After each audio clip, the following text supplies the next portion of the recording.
What's going on, guys? Let me know if you can hear me. How's everybody doing tonight?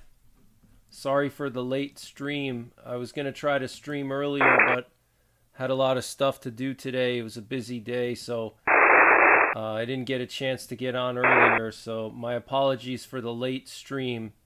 Um, I'm just going to wait a couple of minutes for everyone to show up, but basically we have major breaking news coming in today. Latvia is now distributing survival guides in the event of a war. They're distributing survival guides, okay? And I want to just share some of that with you. Some of that survival guide, we can look at it together. And we have some strange developments coming out of Russia also to discuss.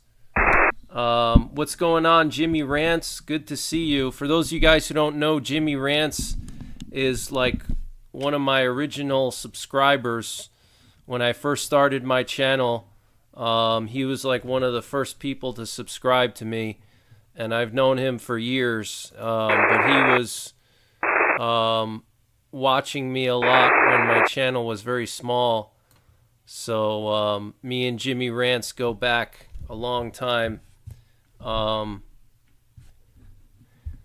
What's going on, Aldo Schmedak, Tiffany, Smoky Mountain Prepper, Earth Angel Anna, what's going on? Long time no see. Peggy McGuire, Mama D, how's it going? Thank you for the donation. I appreciate it. Hope you're having a good Friday night. Open Minds, Lance Young. How's it going, Lance Young? So I'm just going to give it like just a minute or two here, and then I'll get started.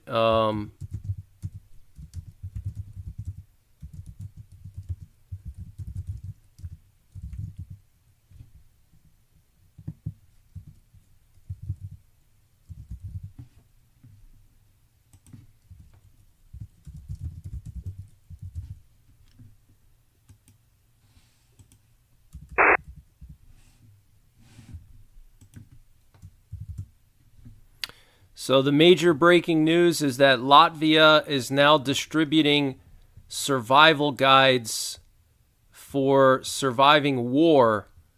Okay, this was just came out today. They started distributing these survival guides. I think it was yesterday or the day before.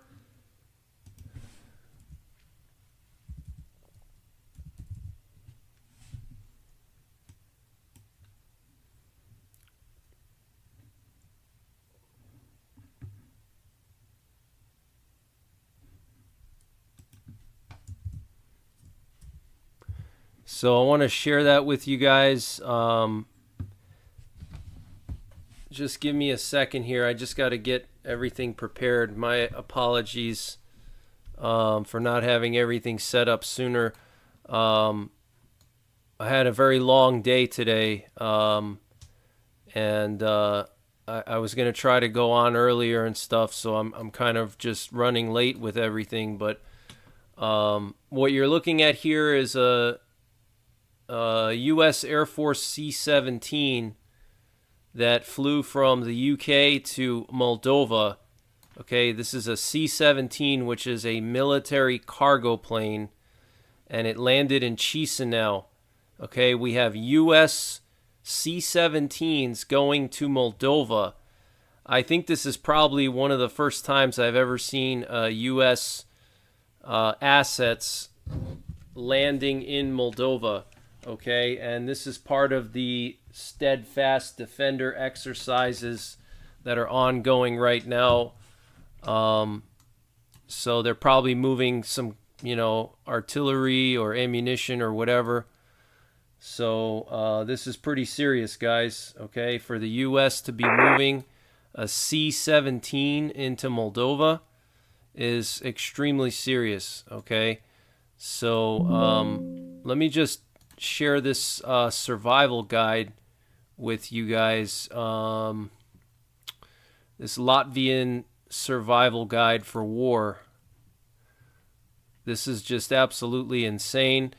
We also have some strange developments coming out of Russia with that NOTAM.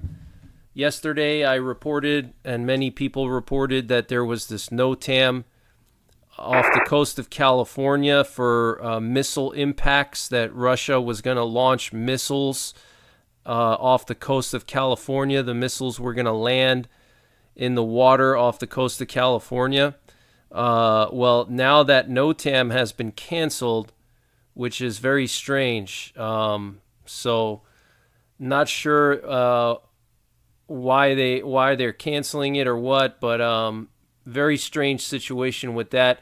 Well, they didn't actually cancel it. They just said that the location of where the missile impacts were going to be are inaccurate, and that they're going to post a new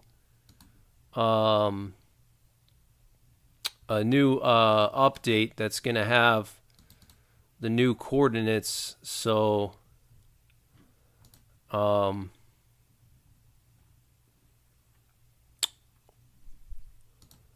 so just absolutely insane, guys.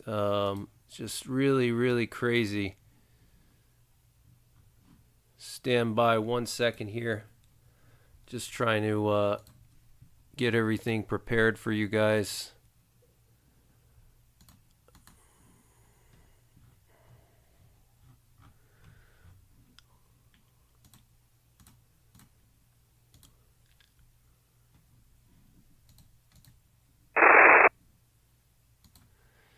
Earlier this morning, we had a flurry of emergency action messages, and some of these emergency action messages were going out to tactical units, which is pretty interesting. I'll play an example of that. I talked about it in my update this morning, if you want to check that out. But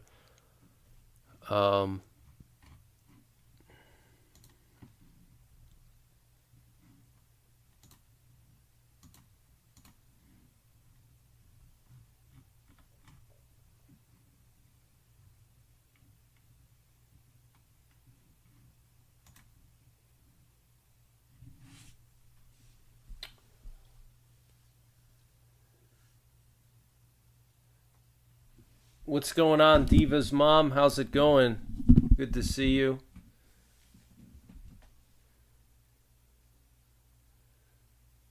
Everything sounds good. I'm glad everything sounds good. Hold on 1 second, guys. I'm trying to see here. I want to share this with you. One moment.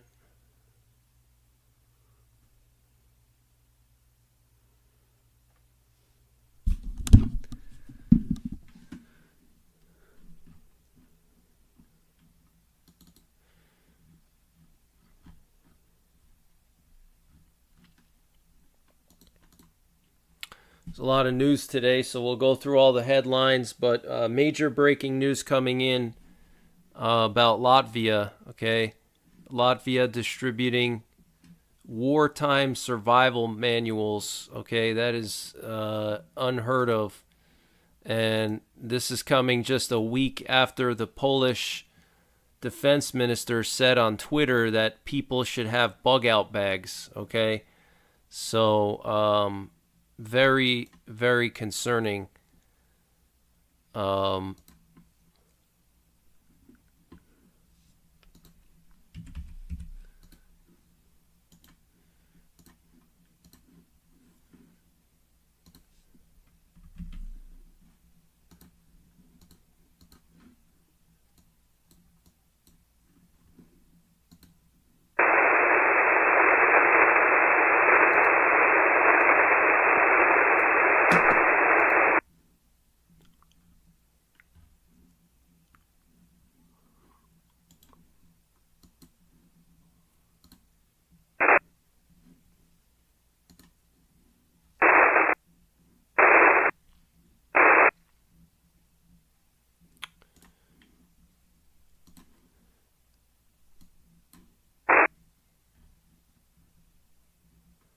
Here we go. I got it.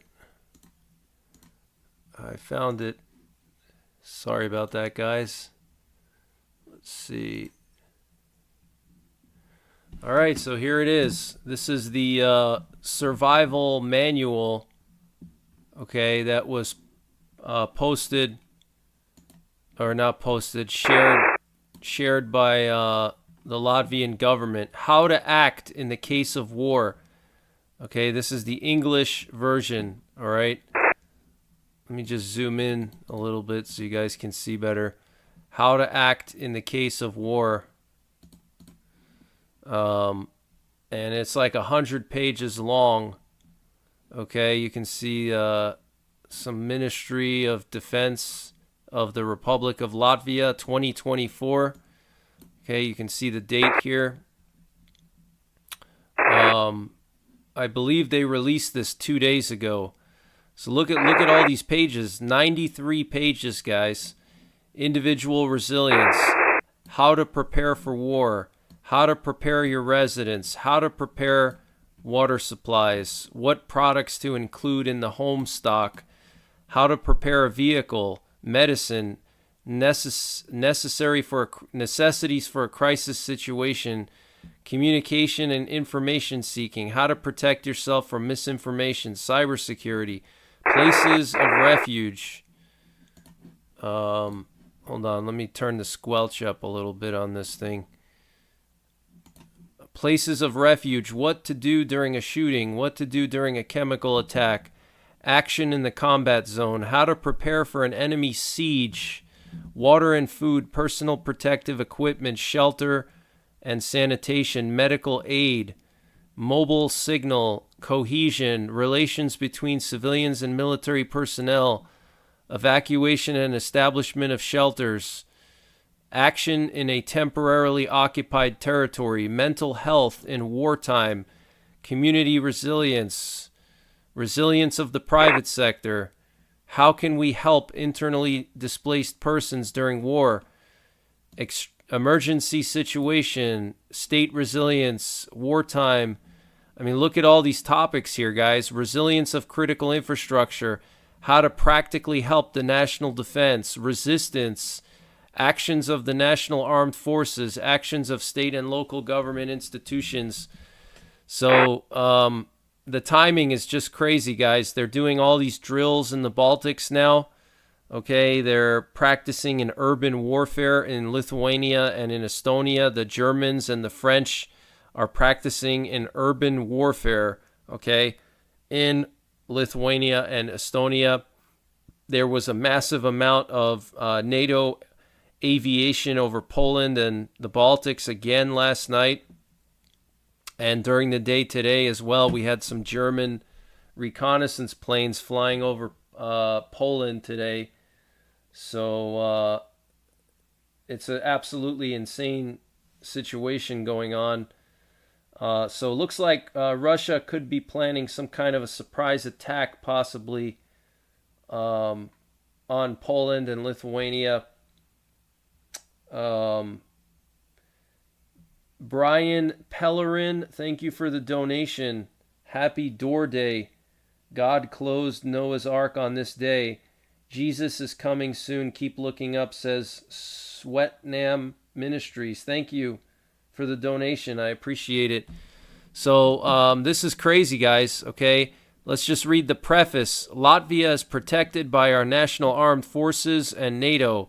We are a member of the world's strongest political military alliance, and the National Armed Forces develops combat capabilities and participates in exercises together with allied partners. However, Latvia's security also depends on our individual and collective readiness to act in the event of a crisis. This is our joint task to strengthen the national defense, and we can all do it by supplementing our knowledge and preparing for a possible crisis situation. A developed culture of crisis preparedness is a prerequisite for the resilience of society and the viability of the country.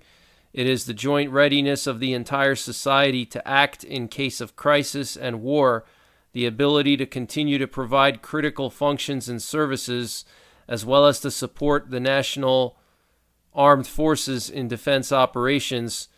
developing readiness for action begins with the personal involvement, initiative, and responsibility of each individual.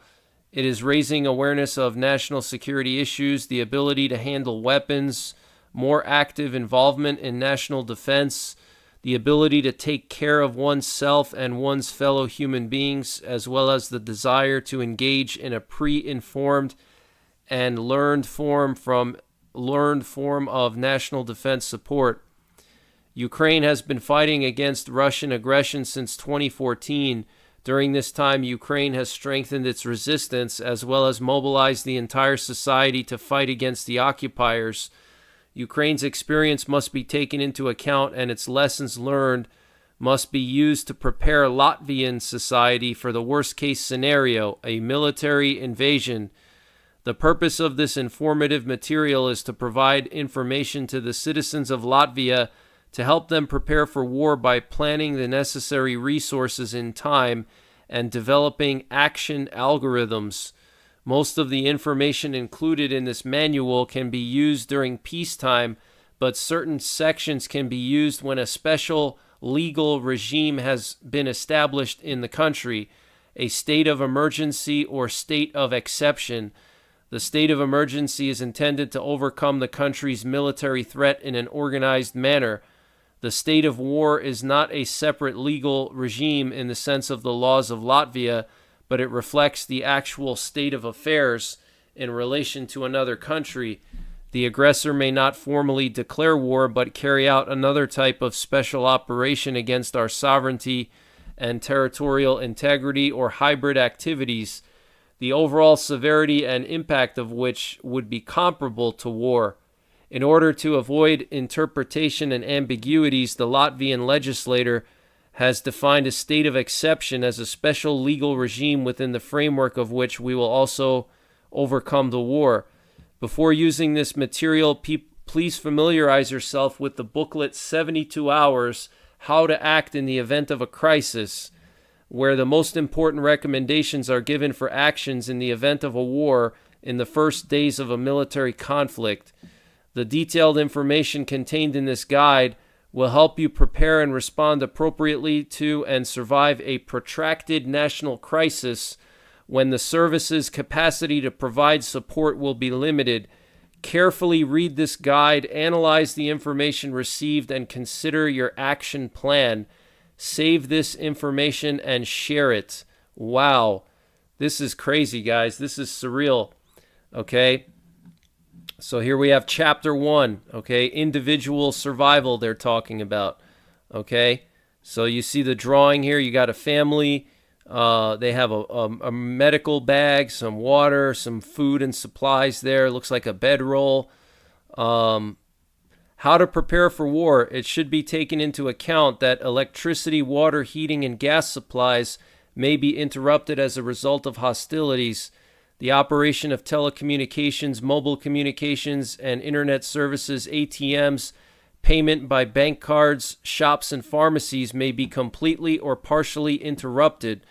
Therefore, make sure you have supplies of water, food, medicine, cash, and household items. More detailed information on how to do this can be found in the chapters How to Prepare Water Supplies, blah, blah, blah. How to prepare your residence. Make sure you have in stock at home drinking water and water for other needs, for example, for washing. Products with a long shelf life, first aid kit, flashlights, spare batteries, or accumulators and candles. Accumulators, I don't know what that is. Is that like a generator?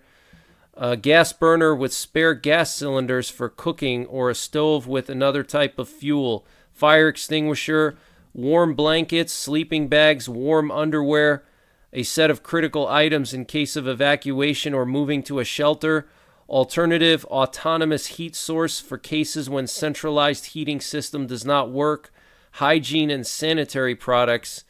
So this is very comprehensive, and I may actually post this on my website for you guys, because I know a lot, this is a prepping channel, and there's a lot of good prepping information here in this guide. Even for the seasoned preppers out there, it's always a good refresh to reread some of this stuff. Wow, look at this. Adaptation of basement or other underground spaces for shelter needs. Looks like they've been watching my channel. The best choice is a basement with a reinforced concrete cover and masonry walls. Shelves made of durable material are created along the walls, which can provide support for the wall, fulfill the function of a shelf as well as a bed. Plan or create a backup exit from the shelter. Create a ventilation system. Think about an independent heating system. Create a smoke gas exhaust system, not forgetting about fire safety. If the basement has windows, prepare bags filled with sand or other loose materials or concrete blocks to cover them. Guys, this is a nuclear war survival thing. Okay, they're talking about nuclear war survival here in this wartime survival guide put out by Latvia. Okay, they're talking about a basement with a reinforced concrete cover and masonry walls.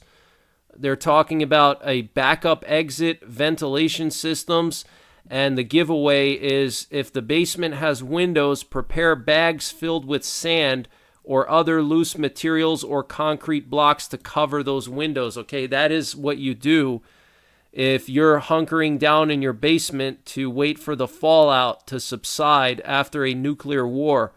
Okay, that is classic nuclear war survival 101. And they're talking about it in this Latvian survival guide. So it looks like Latvia's concerned that this could go nuclear even. And they're telling people to prepare basically fallout shelters in their basements. Okay, so this is very, very concerning. R. Williams, thank you for the donation. R. Williams says, God, please be with Autumn and loved ones in this difficult time. I guess I must have missed that. Something happened to Autumn. I must have missed that when you guys were talking about that. My apologies. I'll keep Autumn in my prayers. Becky Heffernan, thank you for the donation. Can you please give the link to download the PDF of this prepared from Latvia? Yeah, what I'm going to do is I'm going to upload it to my website, I think. Maybe I'll also put it on my Telegram. I'll do that after the stream is over. Yeah, it is great info, Tia. Yeah, we need that kind of information here in the U.S. We need people to get prepared like that here in this country because most people are not prepared. Yeah, very, very interesting stuff. Very interesting. Says here, provide mobile stoves for food preparation. Provide yourself with drinking water with an estimated of 3 liters of drinking water per person. Some food and warm clothes. I'm guessing they mean 3 liters of water per person per day. Provide a toilet solution. If possible, allocate space for food supplies, human accommodation, and sanitary needs. If there are small children in the family, prepare a board game or other means to occupy them. So they're talking about making a fallout shelter here, guys. Okay, this is serious. And notice it's the first thing that they talk about. Okay, this is literally the first thing. They say how to prepare your residence. They go over, you have water, you have food, you have first aid, whatever, flashlights, the typical stuff. And then the first thing they talk about is a fallout shelter in your basement. Isn't that interesting, guys? Okay, so you see what Latvia is thinking about? They're thinking about a nuclear conflict here. Okay? How to prepare water supplies. Drinking water is the most essential element of survival. An adult should drink on average of 3 liters of water per day. In a crisis situation, water supply disruptions can also make it difficult to access tap water as well as flushing the toilet.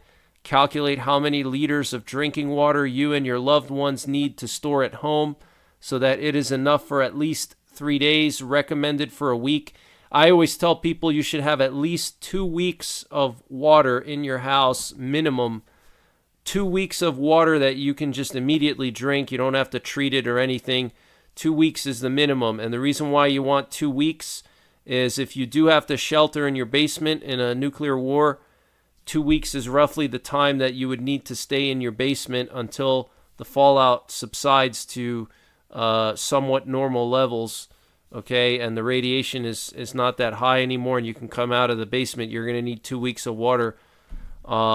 Another thing too is make sure you have plenty of garbage bags and those like portable potties, the little toilet seats that fold open, or like you have like the toilet seat that snaps over like a 5-gallon bucket. Get you some of those. They're not expensive. You can get them on Amazon for like $20, and then you can get a bunch of biodegradable bags for them. And this way, because you're going to need to go to the bathroom, so lots of stuff here, okay? It says what products to include in the home stock. They talk about stuff in your home, stuff in your vehicle, okay? Having stuff in your vehicle, Latvian roadmap in printed form, reflective vests, emergency triangles, entertainment games for children. Then they talk about medicine here, different types of medicines, anti-allergies, medicine for indigestion, painkillers, disinfectants.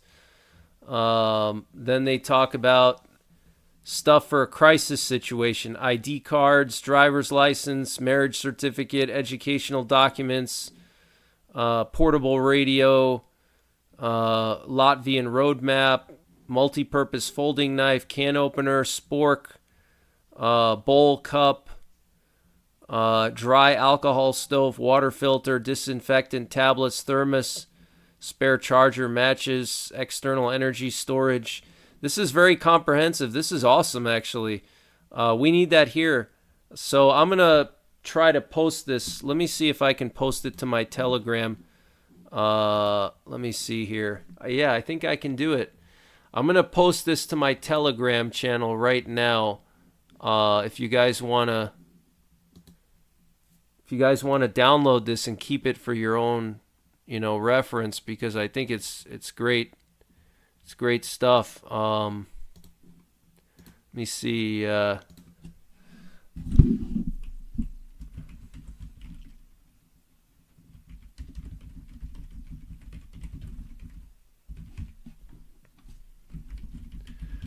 Posting it on my Telegram now. I don't know if I can post it to my Twitter. I can try.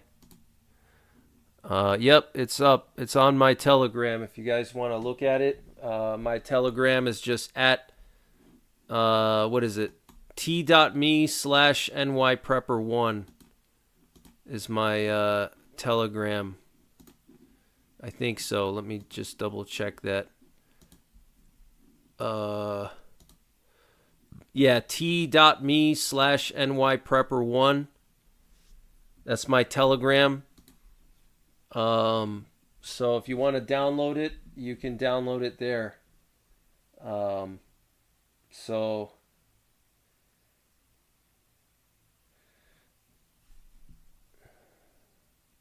is there information on how to survive a nuclear war? Well, you can watch my videos, Blue Angel. I've done over 50 videos on nuclear war survival where I talk about all of that. So check out my nuclear war survival videos. I have an entire playlist on nuclear war survival and specifically how to survive nuclear war. I have I think I'm up to 11 parts in the series. Each video is like an hour and a half in detail, how to survive nuclear war. I mean, check out my videos on that. I also have stuff on my website. But essentially, you're going to want to wait 2 weeks for the radiation to subside. So this is serious, guys. Okay, this is serious for Latvia to just suddenly decide to release this. They talk about how to stay in touch and receive information. How to protect yourself from misinformation, cybersecurity. Places of refuge. They talk about shelters or places to take shelter in order to reduce the effects of blast waves, debris, thermal radiation, or radioactive pollution. Guys, this is like nuclear war survival they're talking about here. They're preparing their society for nuclear war. Okay, this is serious. It says these shelters can be installed in basements or underground floors of various structures. For example, basements of residential buildings, underground parking lots, underpasses. If the shelter is not installed in the building where you live, it is recommended to check the addresses of the nearest shelters or place of refuge by phone or on the official website of the local municipality. Write the addresses of 2 to 3 nearest shelters or place of refuge in case the first shelter you go to is full. Research and walk the route to these buildings in advance. That's something that I always talk about, is that if you're going to be going somewhere else to survive nuclear war, you better make sure that, number one, you can access that structure. Okay, is there a lock on it? Some of these, a lot of buildings have locks. Okay, you may need to break in. It's illegal to do that, but in a nuclear war, it's a matter of life or death. If you get exposed to that radiation in 30 minutes, you're gonna get a fatal dose in 30 minutes. Okay, as soon as that fallout starts to land, so you need entry tools. Okay, you need forcible entry tools. You need at minimum some 24-inch bolt cutters. You need some, potentially even a cutoff saw. Like a gas-powered cutoff saw, so you can cut, locks and stuff, door hinges, because a lot of these types of structures are locked and stuff during peacetime. But these are things you got to research and plan for now, okay? Not when the nukes are landing, because by then it's going to be too late. So you got to research these things now. You got to think, where are there adequate fallout shelters in my area? And if you live close to a nuclear war target, you also need to be concerned about blast, okay? In addition to the fallout, you're going to have to get a solid blast shelter, okay? And a blast shelter has to be even more sturdy than a fallout shelter, all right? And then you also have the thermal radiation, the heat, okay? Modern nukes have low radiation. That's not true, actually. That's false. It depends mostly on the detonation altitude. If it's an air-bursted weapon, then there's like no fallout at all. But if it's a ground-bursted weapon or a subsurface bursted weapon, then you're going to have massive amounts of fallout, okay? So it depends on the detonation altitude, and the detonation altitude will be determined based on what kind of target it is.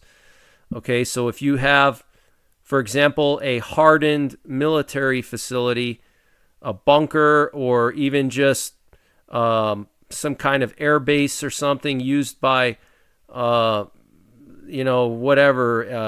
jets and bombers, those targets would likely get hit by surface bursts. Okay, surface bursts, they use surface bursts when they want to damage something and they want to concentrate the overpressure. Okay, they want to concentrate the overpressure on the specific target that they want to destroy, a hardened target, okay, like a silo, military bases, then they use surface burst. If they want to, let's say, damage a large area, let's say like a city or maybe a large military base that's not necessarily like a hardened structure, but maybe it's just like a big base with lots of barracks and administrative buildings, and they want to just destroy the buildings and stuff, but they don't care about, let's say destroying like a hardened bunker or something like that, then they would use an air burst in that situation, because an air burst, you don't have the same amount of overpressure because you're not concentrating that detonation point is not right at the target, it's above the target, like a mile above the target. So the blast wave has more of a chance to propagate and spread further out, and so then you're going to have low to moderate damage over a larger area versus a surface burst. You're going to have extreme damage over a smaller area. So it depends on the type of target. So you need to figure out What are the targets near you? Do you live near a counter value target? Okay, a counter value target is something that the enemy can use to damage our economy. Anything that we have of value to us, they can try to destroy, okay, to try to cripple us, destroy our economy, destroy our ability to rebuild our society. Okay, so big cities, oil fields, our strategic petroleum reserve. Okay, there's 4 sites in between Louisiana and Texas. We have 4 strategic petroleum reserve storage sites that are underground. Those could get hit. Those are counter value targets. Those would get hit with subsurface nukes, earth penetrating nukes. If you live close to a big city, you're actually in luck, because big cities won't get surface bursts. They'll most likely get air bursts. Okay, so there probably won't be a lot of fallout if they try to hit New York City, unless they want to destroy the gold storage, in the Federal Reserve. Then they would hit the Federal Reserve with, let's say, a surface burst to wipe out all that gold, But anyway, I could talk about nuclear war for hours. I don't want to get too much into it. Thanks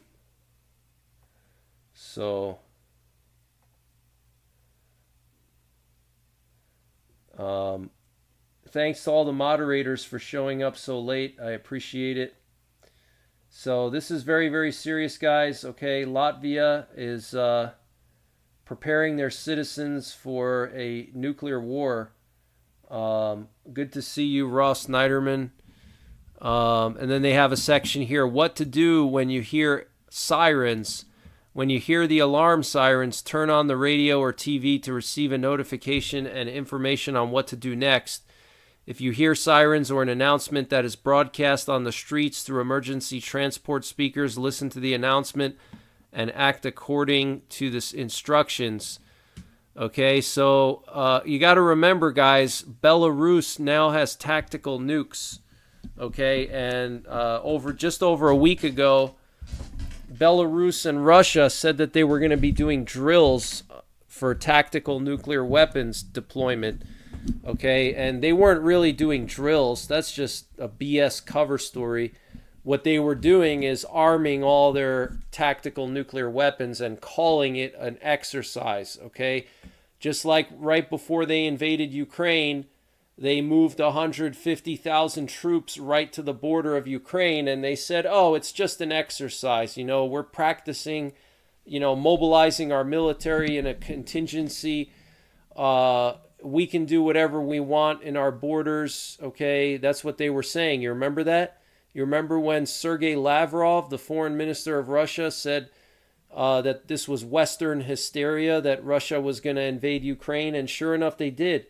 Well, now they're doing the same thing with these tactical nuclear weapons drills. They're saying it's a drill, but literally I saw video footage in Belarus of them loading nuclear-tipped missiles onto the Iskander launchers, okay? So basically Belarus has armed their nukes, their Iskanders, and they've probably pulled the whatever air-launched missiles they have, or potentially gravity bombs. It sounds like they probably have like some air-launched missiles, cruise missiles, or maybe hypersonics that Russia gave to them with nuclear warheads. They've already pulled those out of storage, loaded them up on the fighter bombers that Belarus has, and so basically Belarus is ready. Their nukes are deployed and ready to go. So if something happens, they can just immediately launch, And this is why Latvia is telling its people that, you need to have a fallout shelter.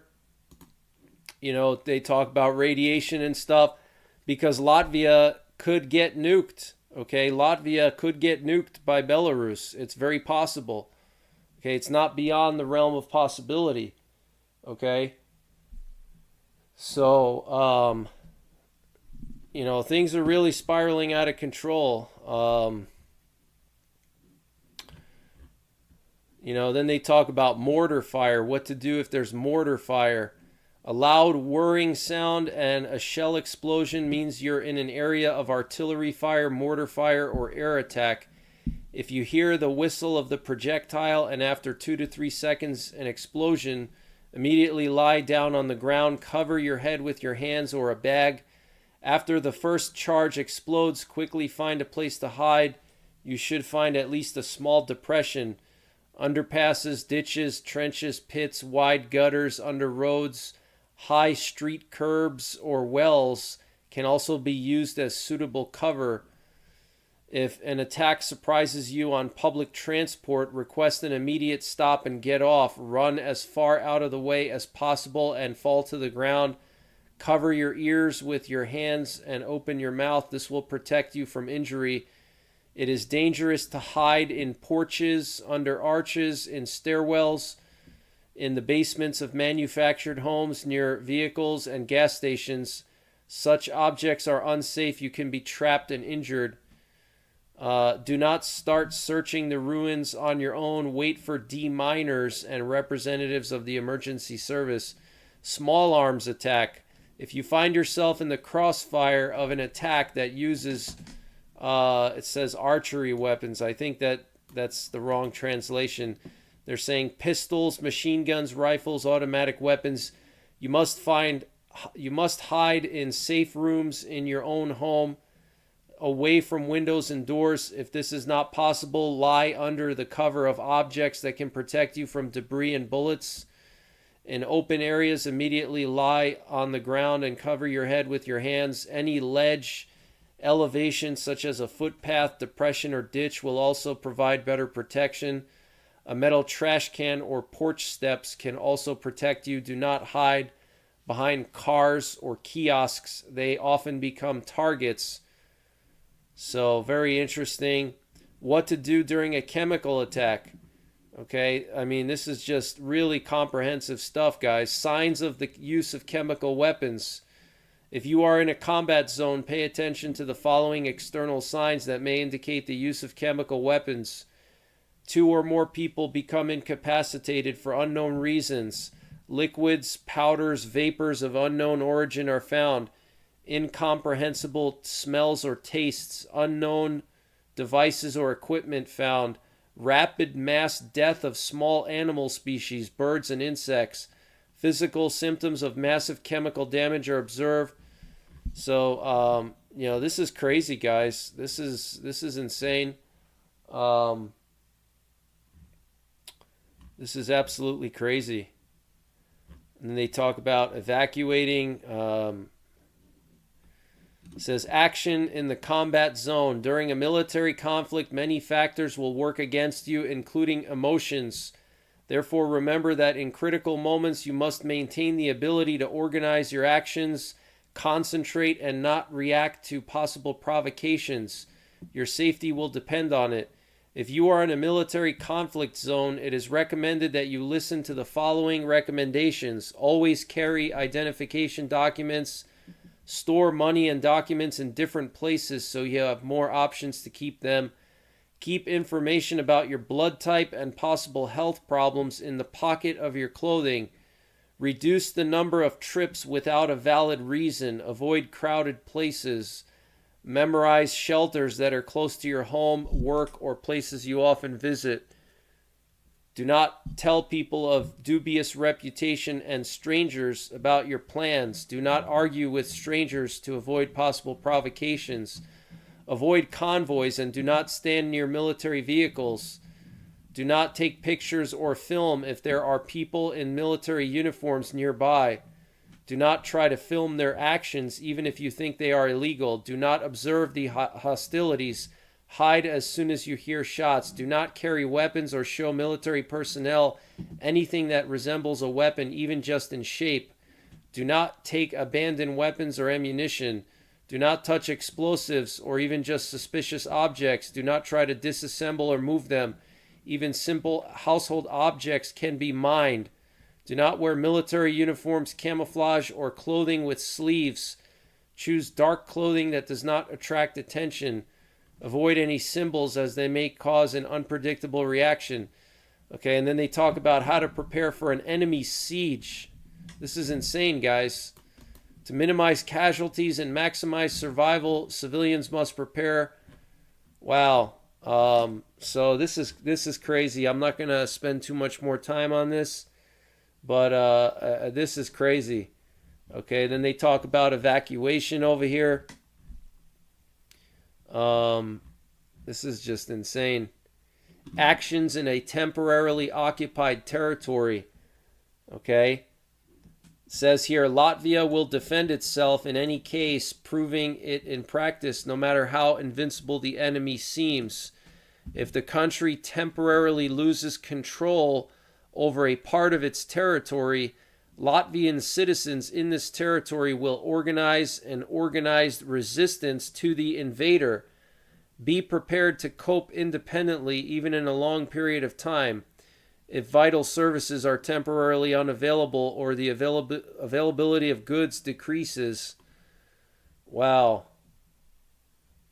It says here, avoid contact with soldiers from the occupying forces and do not endanger your life by engaging in provocative behavior like openly filming or taking pictures, aiming a weapon-like object, publicly showing resistance.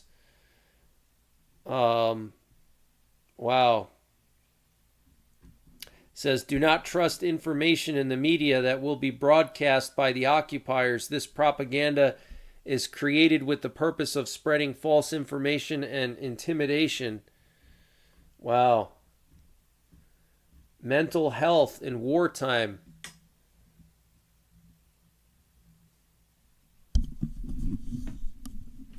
Aldo Schmedak says, if you choose to object, you have the right.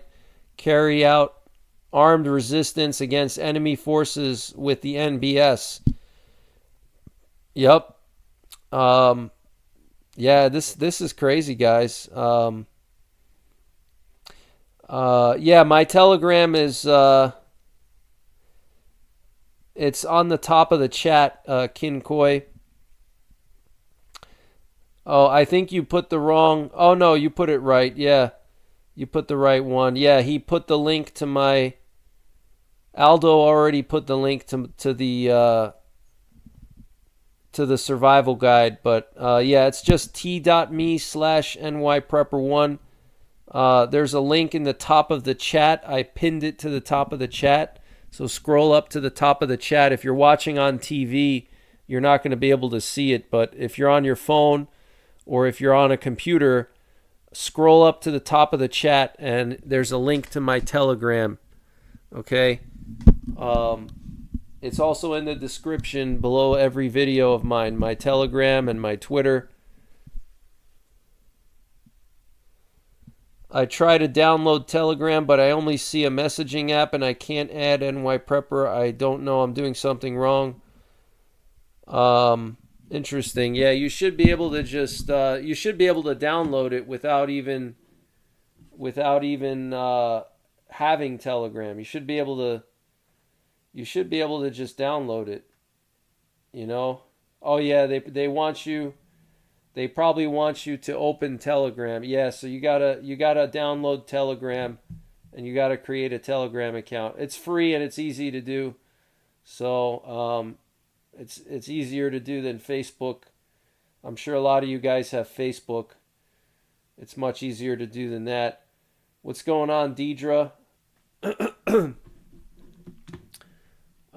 have really bad allergies the last couple of days because it's hay season now, and I have hay fields all around me, so the hay is like fully grown in, and you know, all the pollen and stuff is spreading all over the place.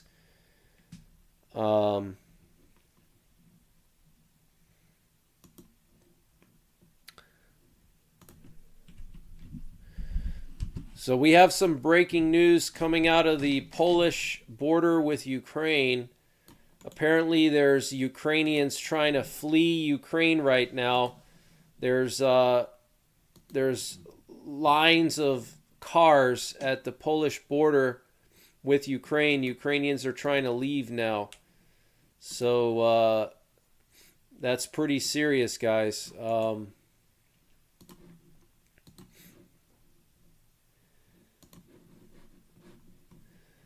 I'm going to just read some of the headlines to you, including I want to explain to you about that NOTAM that was supposedly canceled. I don't think it was really canceled.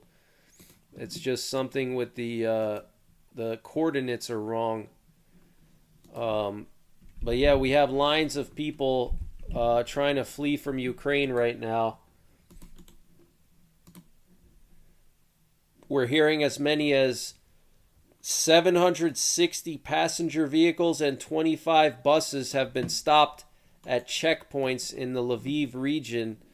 Okay, so Ukrainians are fleeing Ukraine again, trying to get away because they see the writing on the wall. They know that Russia's about to launch this massive offensive. Okay, so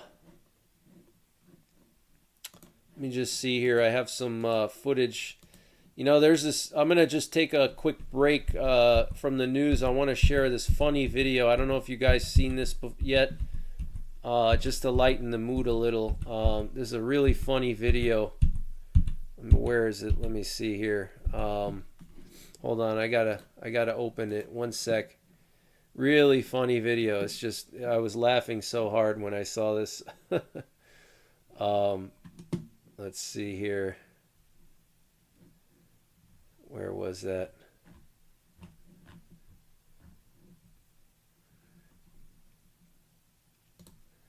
Oh man, this is so funny. This is up there with the Prigozhin ones. Remember the Prigozhin? The funny Prigozhin memes that they used to have?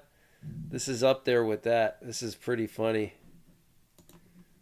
I'm sure some of you guys probably...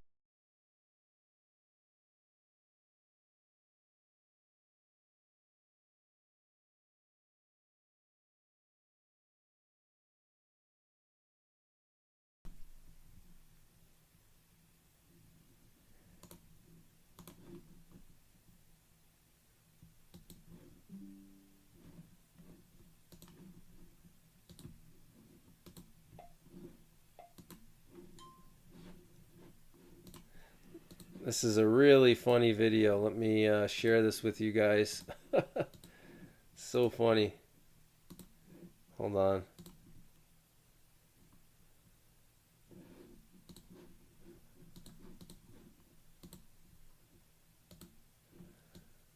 So I don't know if you guys have seen this one yet. This is funny though. This is really funny. This is hilarious. So this is when Putin went to China. Over the last couple of days he was in China. And this is when he first got off of the Russian Air Force One and he met with, I think, Xi Jinping. And he shook like Xi Jinping's hand. And his bodyguards were like standing behind him. And Xi Jinping's bodyguards were there too. So this is hilarious. So this is one of Putin's bodyguards. It looks like maybe he's carrying the nuclear football even. See, he's got the briefcase there. He could even be carrying the nuclear football for Putin. So Putin is like shaking Xi Jinping's hand, I think, or maybe some Chinese people. Watch his body. Watch this guy. I don't know if it's his bodyguard. Look. So then he walks over and he stands next to his Chinese counterpart. Okay, so this is like the Chinese, I don't know if he's carrying the nuclear football or if he's, like the Chinese Secret Service. So the Russian guy stands next to the Chinese guy. It's funny. Just look, they just like stare at each other. It's pretty hilarious. They just give like a little head nod. It's just the funniest thing. I don't know why. It's just so funny the way that they just like look at each other and give like this funny nod.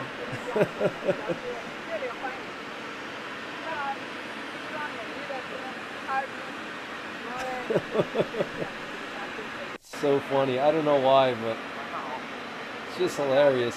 Just their facial expressions, like it's like a fake. It's like almost like a fake head nod, It's pretty funny. I don't know. Yeah, they sized each other up. That's exactly right. Yep.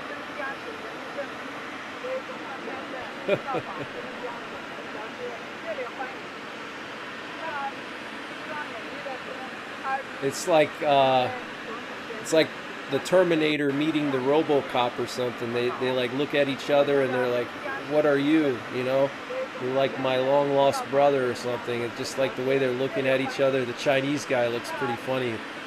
It's almost like it's a movie or something. It doesn't even seem real. This is so funny.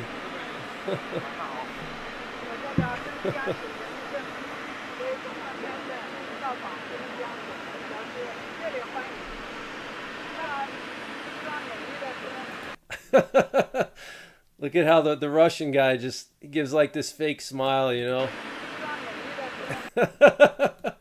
It's so funny.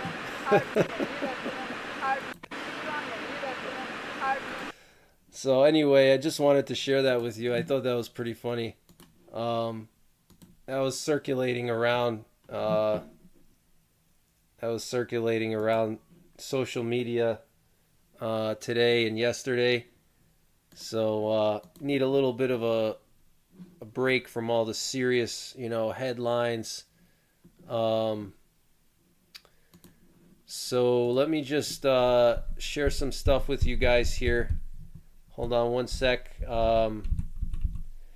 So it looks like the leader of North Korea, Kim Jong-un, tested a ballistic missile. I think that's why we saw all those combat Sentinel planes patrolling in the Yellow Sea the last couple of days.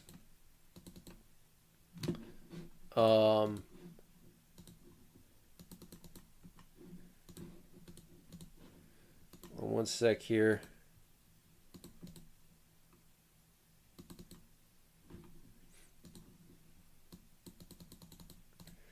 We have France sending reinforcements to New Caledonia, the French territory. We had nuclear forces on high alert earlier today. There was a presidential doomsday plane up in the air and 2 nuclear war command and control planes up in the air. We also had this Cobra Ball, which is a missile detection plane flying off the coast of Florida, which is pretty interesting. I want to just show you guys the NOTAM. Let me pull up the NOTAM here because they said that they got the coordinates wrong for that NOTAM with the Russian missiles. They said that they got the coordinates wrong and they're going to update it in a future update. So, I don't know what that means, but that's what they're saying. That they got the coordinates wrong.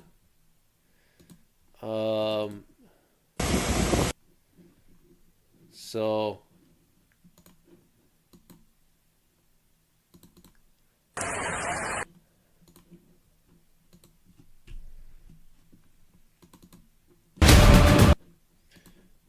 let's see here. I got a bunch of footage I want to share. Hold on.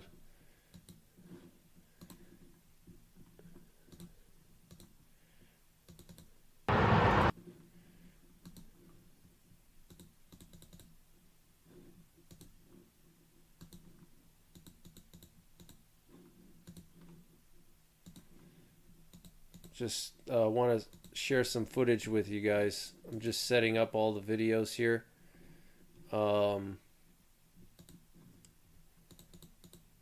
Should have done this earlier. I just didn't have a chance. It's a crazy day. Hold on.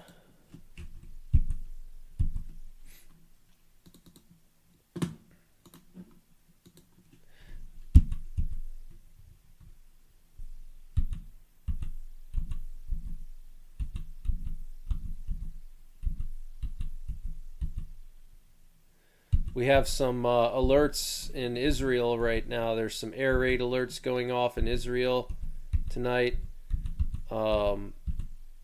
So Yeah, massive activity in Poland again today. NATO activity.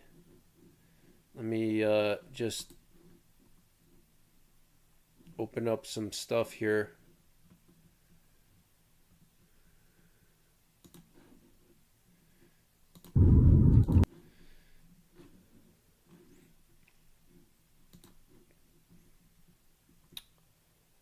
Um,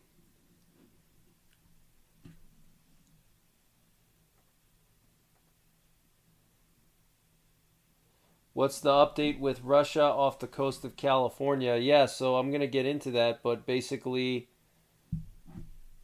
um, calling on culinary. Yeah, I wonder what culinary is up to. I wonder what he's doing this Friday night. Um,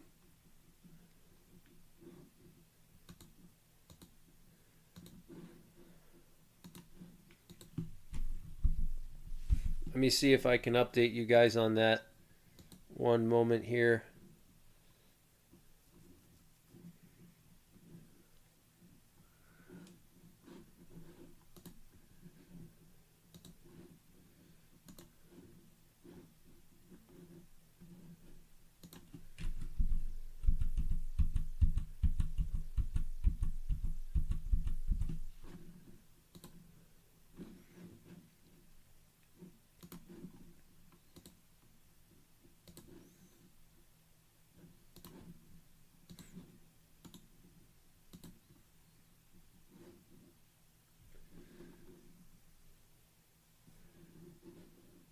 All right, so I'm gonna update you guys now on the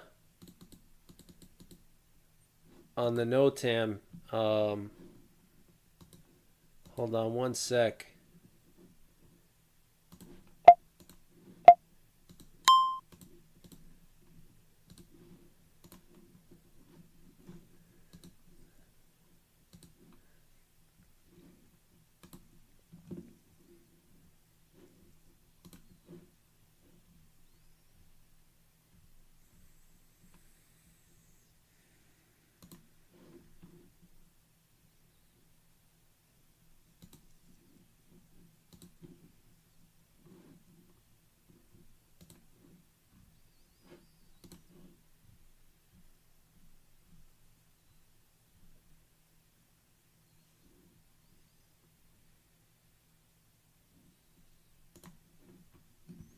Some interesting footage coming from the border of Estonia and Russia. This is pretty interesting.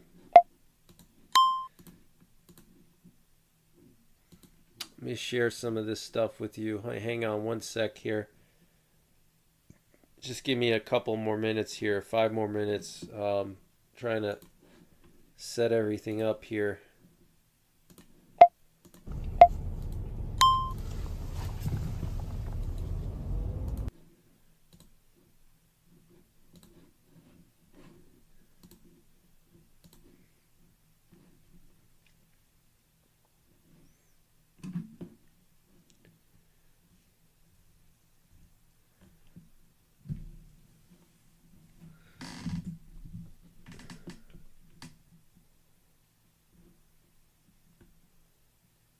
We had another solar flare this evening. It was an M7 solar flare. Um, so not super strong, but still pretty close to X class level. Um,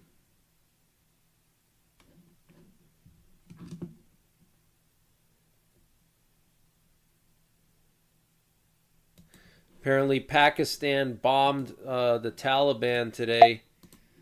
Um, and there's apparently a coup attempt ongoing in Afghanistan right now. So, what's going on, Navy Mom? I hope you're doing well. I'm going to just read off some headlines here in a minute. I'm just setting everything up. Just give me another minute or two here. I'm going to go through all these different headlines. Um, just give me a sec. Sorry about that. Um,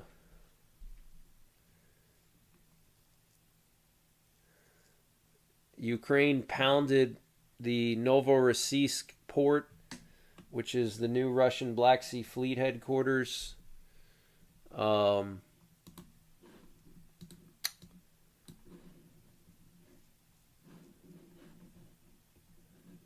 So that's pretty interesting.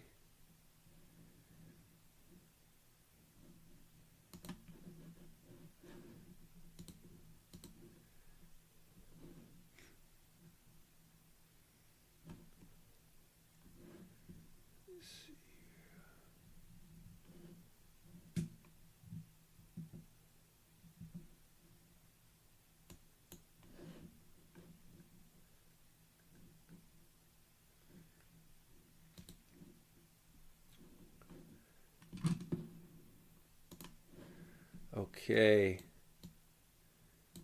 I think I got everything. All right.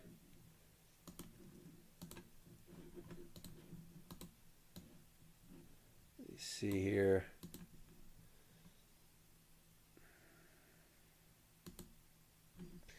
Okay. So so this is the one of the two NOTAMs that were posted this week for impact area for Russian missiles. You can see this orange square just south of Svalbard, north of the Scandinavia Peninsula in the Barents Sea. Okay, so Russia was going to fire missiles into this area. So this is one area that Russia was going to do that with. And then the other areas here off the coast of California.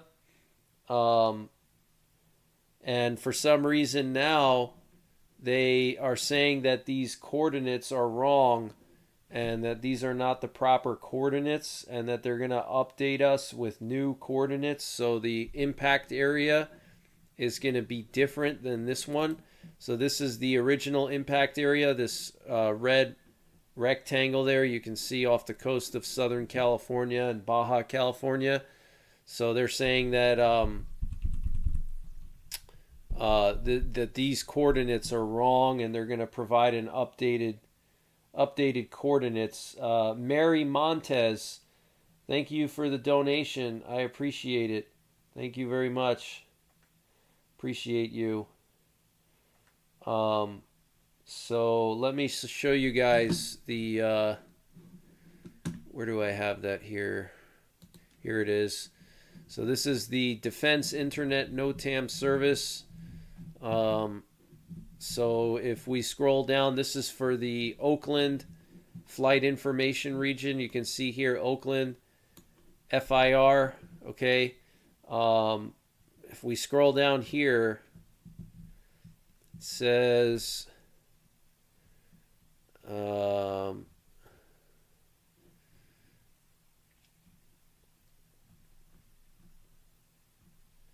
where is that?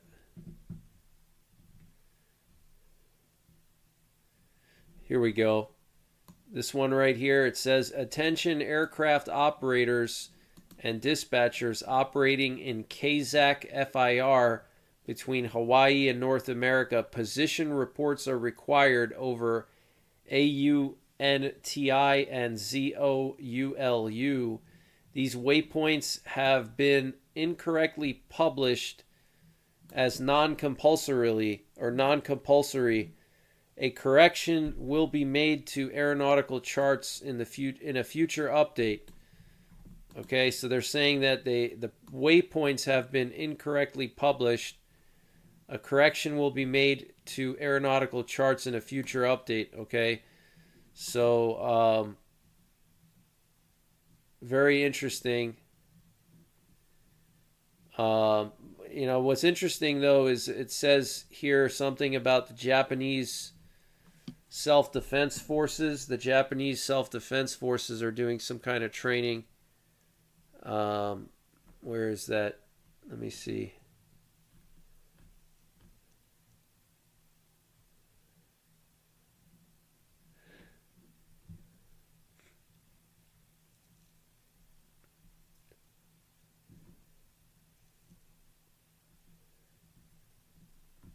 So yeah, they kind of canceled the NOTAMs essentially.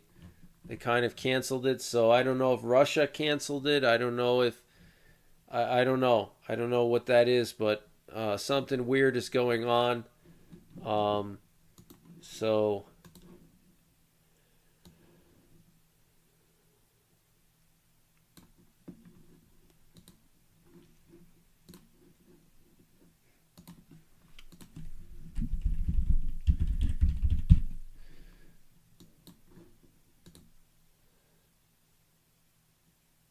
gold and silver jumped in price. Yes, it did. That's right. Gold and silver did jump in price. Um, I hear they say now that it never happened. They're going to be lobbing rockets around us. They can't get their coordinates right. That's sketchy. Yeah, it's very strange, right? It's just really bizarre. I don't know what to make of that, but I thought I would just share that with you. So, um, let me just start reading off some headlines here. So, apparently, 760 passenger vehicles and 25 buses are stopped at checkpoints in Lviv. Ukrainians are trying to get into Poland. Putin said today that Russia has no plans to capture Kharkiv. What is happening in the Kharkiv region is a fault of the Ukrainian authorities and a clear response to the shelling of the border regions in Russia. He also said that the Istanbul agreements are the only basis for a possible negotiation process with Ukraine. Peace formulas based solely on the wishes of one of the parties cannot be discussed, Putin said. Okay, so sounds like Putin wants a peace agreement, but he only wants it in the sense that it's going to freeze the front lines where they are right now, and then that'll just give Russia time to reconstitute. Maybe Russia wants to focus their attention on the Baltics now, and they want to just freeze the lines in Ukraine and then focus on the Baltics and invade the Baltics. But very interesting from Putin saying that Russia has no plans to capture Kharkiv. I don't know if I believe that. I think that Russia will try to take Kharkiv if they have an opportunity. They may not necessarily get that opportunity, but if they have the opportunity, then I think they're going to try to take it. And speaking of Kharkiv, there's been no updates recently as to what's going on in Kharkiv. There's very limited information coming out. It's obvious that the Ukrainian government is trying to limit the flow of information. They don't want people to know how bad the situation is. They did this before the war started. They were trying to hide the truth. They were trying to hide the fact that Russia was planning to invade, and they told people at the last minute. So wonder if we can see any traffic here. Yeah, I can't see on Google. Google's not showing any traffic right now at the Polish border, but apparently hundreds of cars lined up. Dmitry Medvedev said that if long-range missiles are sent to Ukraine, the borders of the buffer zone may end up on Polish territory. Wow. So basically Medvedev is saying that Poland could become a buffer zone for Russia if long-range missiles are sent to Ukraine. Basically saying that they would invade Poland and destroy it, which is not going to happen. But, that's his fantasy. The Pakistani army released footage of them launching airstrikes on a Taliban camp. And apparently there's a coup attempt underway in Afghanistan. The city of Odessa in Ukraine was hit by Russian cruise missiles. There was a massive cruise missile attack on Odessa. And there's an airport on fire in the city of Mineralnie Vody in Stavropol territory in Russia. Okay, so some kind of airport on fire over there. It's funny, Mineralnie Vody literally means mineral water. That's the name of the town. That's in the Caucasus in Russia. They must have a lot of mineral water there. Uh, Ukrainian President Vladimir Zelensky today signed a law on the mobilization of convicts, which will allow certain Ukrainian prisoners to be conscripted for military service in exchange for a reduced prison sentence. And in Poland, there were 604 illegal attempts to cross the border into Poland from Belarus. 6 people were detained for aiding and abetting. Branches and stones were thrown at Polish border guards. And this is just from May the 15th to May the 16th, okay? In 2 days, 604 attempts to cross the Polish border illegally. And Belarus knows about it because Belarus is sending those illegal immigrants to the border of Poland to try to destabilize Poland and cause chaos. Poland has invested in this massive border wall to keep them out, but Belarus continues to send them to the border. And there were major kabooms reported in Kharkiv earlier today. Apparently, Russia was using some glide bombs to target downtown Kharkiv. And there was a kaboom in the military academy in St. Petersburg, Russia. We don't know what caused the kaboom. Russia's claiming that it was an unexploded shell from World War II in the basement of the building that went off.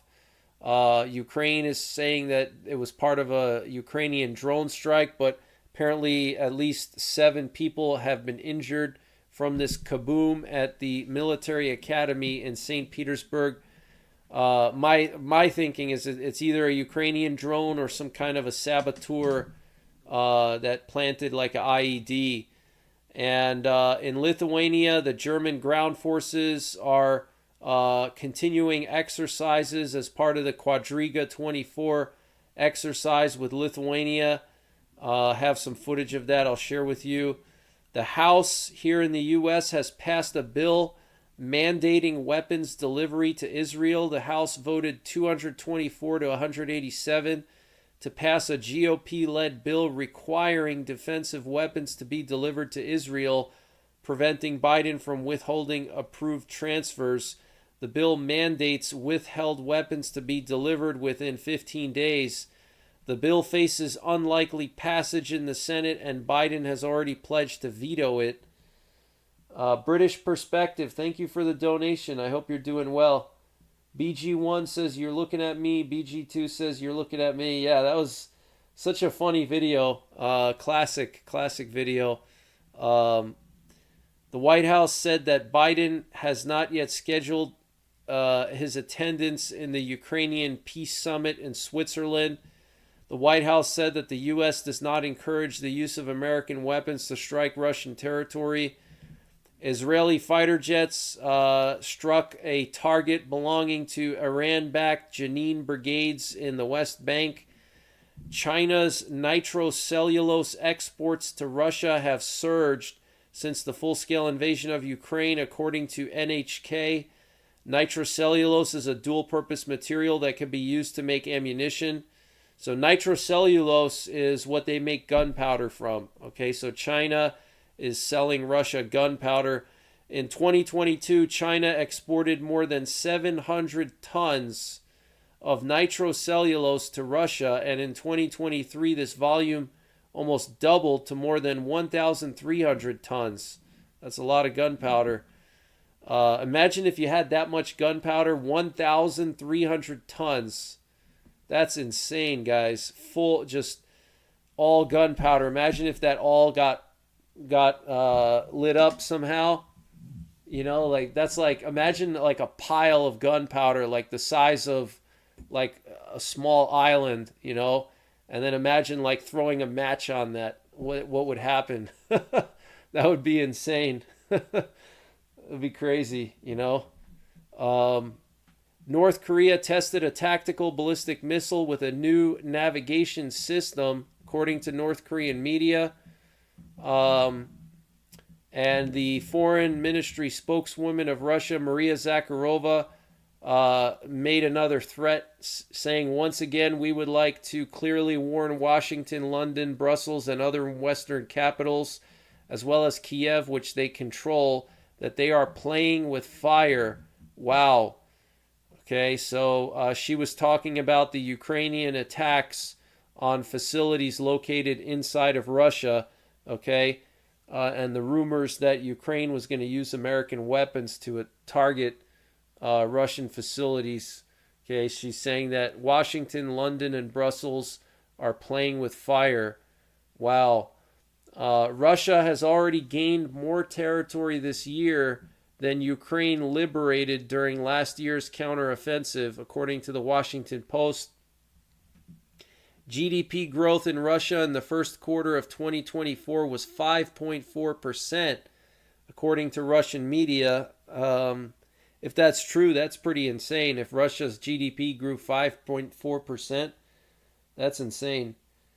Kinkoy says, Greg, we are definitely in World War III. Yeah, I agree. Absolutely. I totally agree. We are in World War III. We just haven't realized it yet. A lot of Ukrainians in Ohio. How do I find your Dark Winter series? It should be in my playlists. If you go into my playlists on YouTube, look for Dark Winter. Scroll through all the playlists. There's a lot of them, and you'll see Dark Winter. I'm going to be filming some more episodes of Dark Winter after Memorial Day. After next weekend, I'll be back to filming episodes. I have a lot of interesting stuff planned. I have a bigger budget this year for it too. So hopefully you'll see some cool stuff for Dark Winter. All that gunpowder and no primers. Right. That's true. And Ukraine will receive 6 Amber 1800 radars from Lithuania. The mentioned system can detect targets at a range of up to 400 kilometers. Wow. So Lithuania giving these long-range radars to Ukraine. That's pretty cool. Let me just share some stuff with you. So here we have this doomsday plane that was airborne over the Upper Peninsula of Michigan earlier this afternoon. And then at the same time, we had 2 nuclear war command and control planes in the air. So our nuclear forces are still on very high alert with everything going on.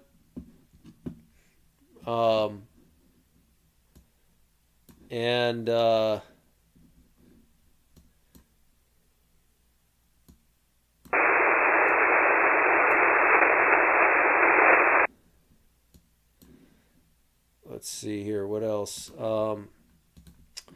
Here's that Cobra ball that was flying off the coast of Florida earlier this evening. Check this out. You don't really see this too often. This is a U.S. Cobra ball missile detection plane. It can detect missiles in the air. It was flying off the west coast of Florida in the Gulf of Mexico. Very interesting. There was also a lot of aerial refueler activity in this area as well. Here we have some German Air Force C-130Js flying over Lithuania. There were several of them flying over Lithuania tonight. Very interesting. And here's another German Air Force plane. It looks like a reconnaissance plane flying near the border of Belarus. This was tonight. Here we have some video footage showing the Ukrainian drone attack on the massive oil refinery in Russia yesterday. This is in Tuapse, Russia. This is one of their largest refineries. Absolutely crazy footage. Check this out.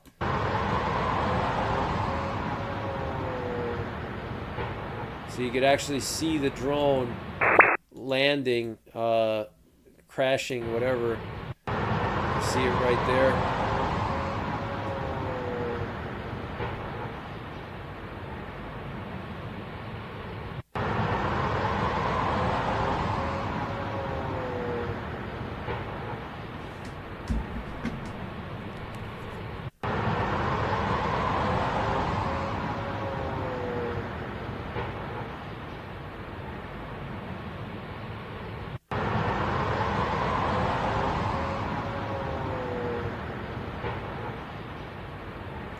What's going on, John Hoover? Good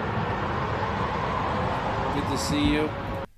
I'm going to be hopefully doing some collaboration with John Hoover. Here we have a picture of Kim Jong-un observing the tactical missiles. Look at that big smile on his face. His skin doesn't look too good. I don't know if that's just the pixelation, but his skin looks unhealthy. Look. He has his skin just doesn't look good. For his age, he's not old. He has bad skin. He doesn't look like he's too healthy, I don't think. I don't know if it's the pixelation, but look at his generals here. They look strange. Strange guys. He's like a gangster, basically. He's like a gangster, you know. He's like the Korean mafia. He's got his binoculars. Here's the missile that he tested. Some kind of new guidance system, I guess. Looks very similar to an ATACMS. Very similar to an ATACMS. What's going on, Country Christian? Yeah, Kim Jong-un is a gross little man. I agree, Country Christian. Good to see you. By the way, I got to respond to your messages. I haven't had a chance. Just been so busy. I'm going to respond to them hopefully tonight. Sandra Schoenfeld, good to see you. Thanks for watching. Hope you're doing well. What's going on, Amy Sturdivant? Cynthia Taylor. I would look strange too if I was crazy. Yeah, that's true. What's going on, Thomas Jones? British Perspective. History clearly does nothing to sway the human condition, but we pretend that it does.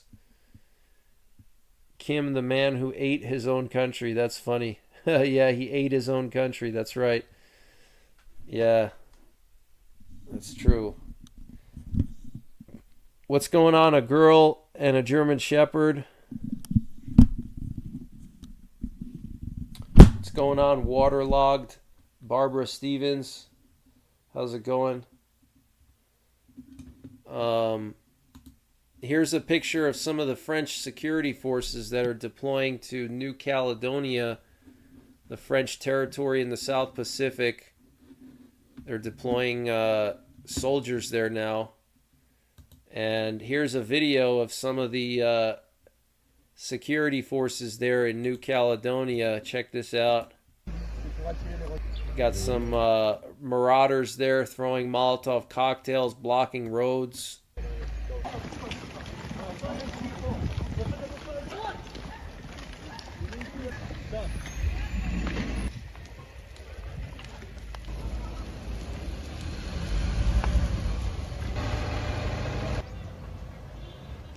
So New Caledonia is under a state of emergency right now. It's a very serious situation there.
So crazy situation there.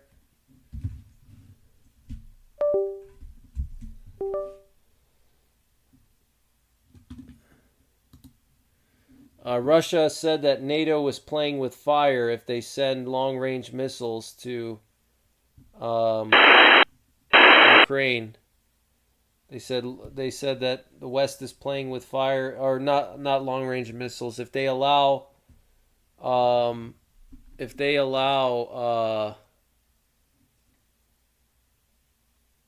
this is the best news channel around. Thank you, Gibbs Brothers. I appreciate that. Tiffany Hartman, good to see you. Hope you're doing well. Yeah, Russia said that if NATO countries, Western countries, if they allow Ukraine to strike facilities with Western weapons, facilities inside of Russia, then the West is playing with fire. Here's some footage coming out of France. France is loading up some planes here. They're getting ready to kick ass in New Caledonia. Excuse my language. These are all French troops getting ready to deploy into New Caledonia. Apparently, they're going to be deploying like 1,500 troops there. So, very interesting. Any news on the missile testing? Yeah, I just talked about it. The missile testing, it's a strange situation. They said that the coordinates were wrong and that they're going to change the coordinates in the future. So sort of like they canceled them. They didn't really like actually cancel them, but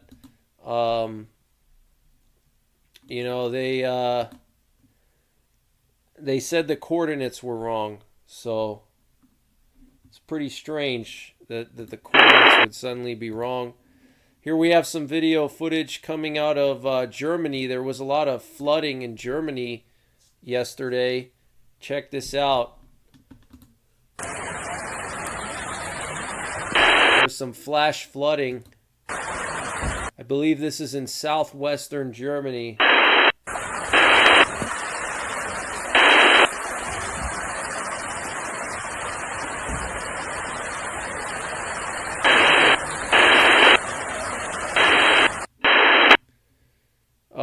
Yeah, I can even out the volume. Yeah. Sorry about that.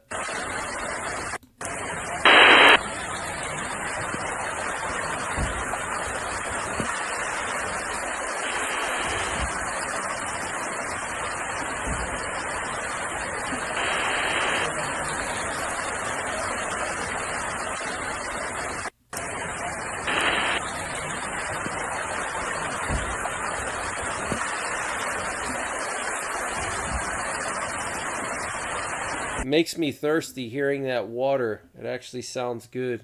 I want to get like a cold glass of water now.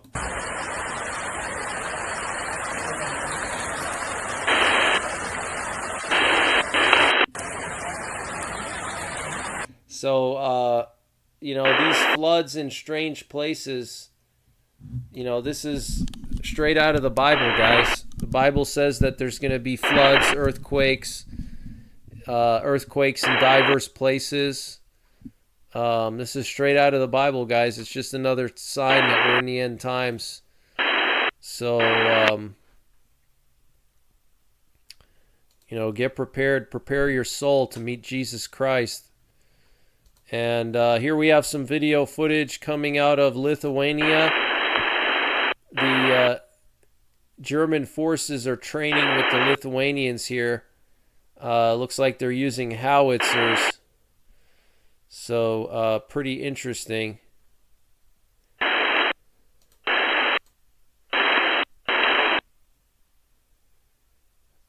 Sounds like an EAM is coming in.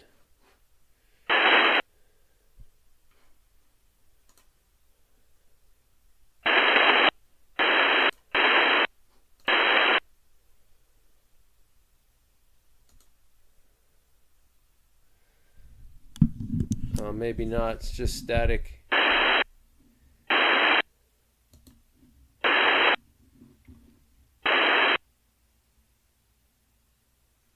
Wow, look at that howitzer. That's insane. It's crazy that in Germany they still use that Iron Cross, which is like a throwback to the Nazis. That Iron Cross. Similar to how Russia still uses the hammer and sickle on their government buildings.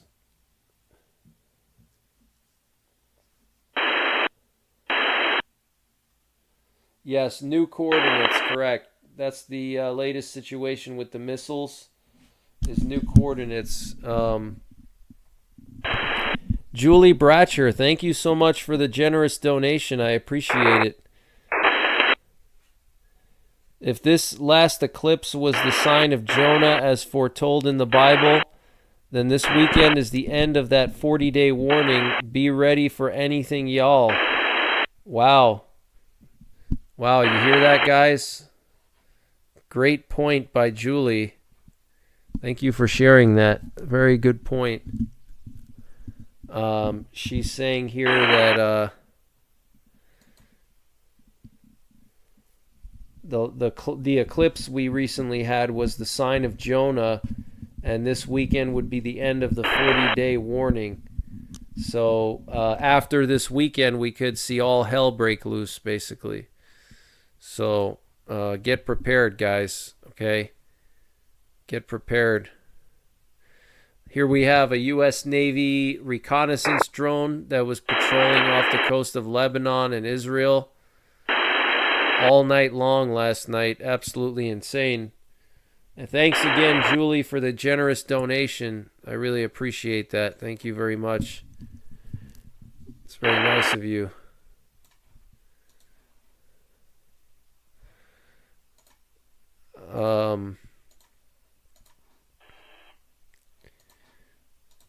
Here we have video footage coming out of Odessa. There was this massive cruise missile attack on Odessa earlier today. Check this out.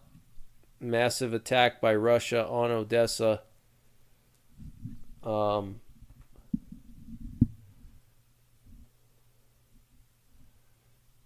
Tiffany Hartman says on the 19th. Yeah, so anything could happen after this weekend, guys. Things could really get crazy. I mean, Putin is already back in Russia now, so I think we're going to see some big moves soon. I just hope it doesn't happen over Memorial Day weekend. It would be nice to just have a nice, relaxing Memorial Day weekend without any crazy events taking place. But look at that plume of smoke. That's insane. Oh, this is interesting. Check this out. So this is, I guess this was filmed from the Russian side of the border with Estonia. And so this is a Russian person filming, and they're looking over the river. This is in Narva. Narva is a city on the border of Russia, and they put all these Ukrainian flags and Estonian flags and EU flags on this castle there, and they lined up the Estonians. They lined up over there, and the Russians lined up on the opposite side, and the Russians have like Russian flags and stuff. It's pretty weird. Oh, and they have some poster about Putin war criminal. Check that out. Wow. Look at all the people there.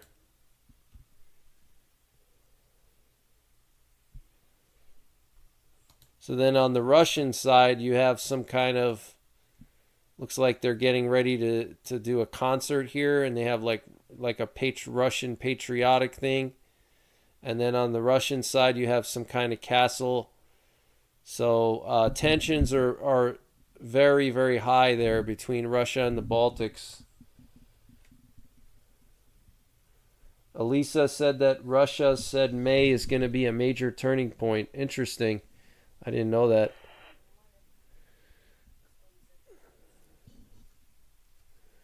Yeah, but this is insane. Look at this, guys. This is crazy. Medieval times 2.0, exactly. That's right. Putin is a war criminal. I agree. He is a war criminal. But unfortunately, nothing's going to happen to him. He's just like Hitler, you know. Nothing happened to Hitler. He just died. Some people think Hitler went to Argentina which I think is possible too.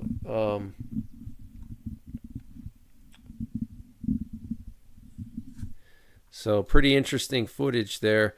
Here we have some footage of the Houston tornado outbreak aftermath. Look at all these high voltage lines that were snapped like twigs. Look at that. Absolutely crazy, guys. So you definitely don't want to live in Tornado Alley if you're a prepper, because in addition to, man-made SHTF, you have to deal with this. This is insane. Look at that. Wow. All those transmission lines were taken down. It's not going to be a quick fix.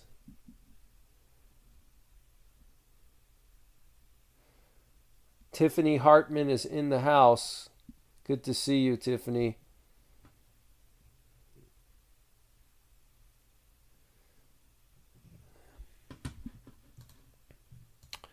Here we have the latest sunspots on the sun here. Lots of small sunspots, but no monsters. We do have this large sunspot here, 3685. That one just had a flare, an M7 flare come out of it. But multiple small to medium-sized sunspots on the sun here. That monster sunspot rotated around, and it's on the backside of Earth now. So that sunspot could rotate back around and hit us again. And here's the solar flare earlier today, an M-class solar flare, an M7. So just below an X-class flare.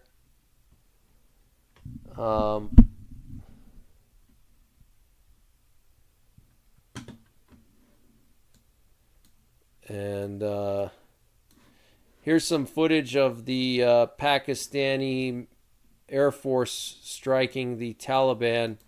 Some kind of compound here, the Taliban compound that they struck. So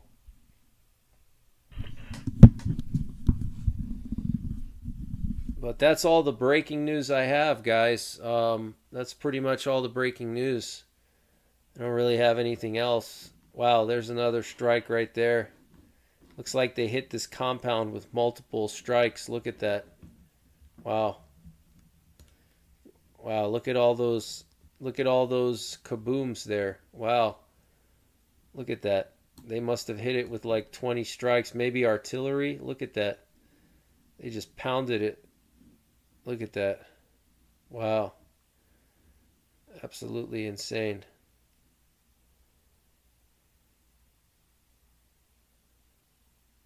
They call the storms microbursts. We had them in New York the last few years.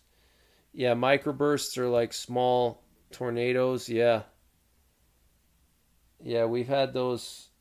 I mean, microbursts have always been around.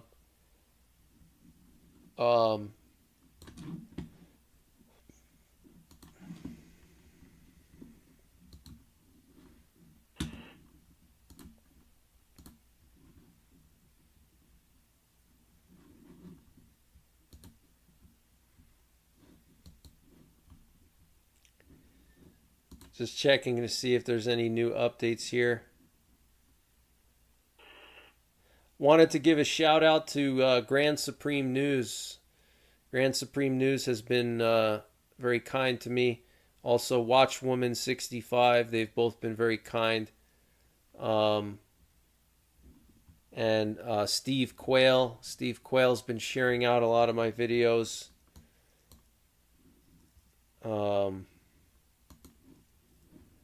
Just checking to see if there's any updates here.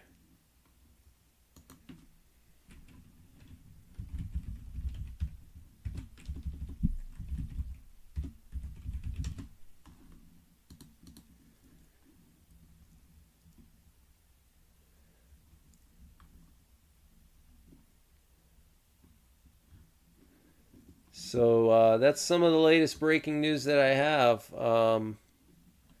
I don't have any other breaking news, so I guess I'll hang out with you guys a little bit longer here and See what you guys are saying in the chat. Do I think America will ever send Ukraine B-10s? B-10s? I'm not sure. It's a good question. I don't think I've ever heard anyone talk about B-10s. I don't know if that's supposed to be a joke or serious, but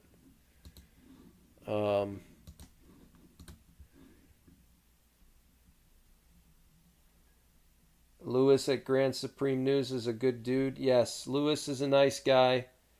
I've never had any issues with him. He was always very friendly to me. Summertime Jams, thank you for gifting 50 memberships. Peggy McGuire says, we love you, Greg. Thank you for all you do on your channel. No problem, Peggy. It's just nice to have all you guys here. You guys are like a second family, actually, for me, believe it or not. You know, I've streamed so many times with you guys. You guys become like a second family.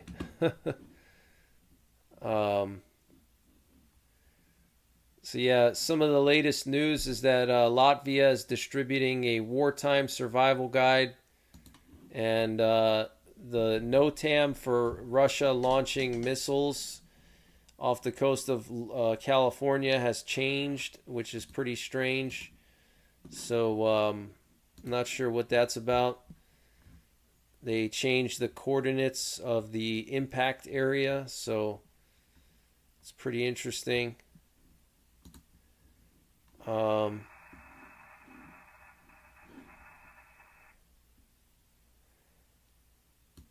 Just scanning some nuclear forces frequencies here, seeing if we get anything interesting.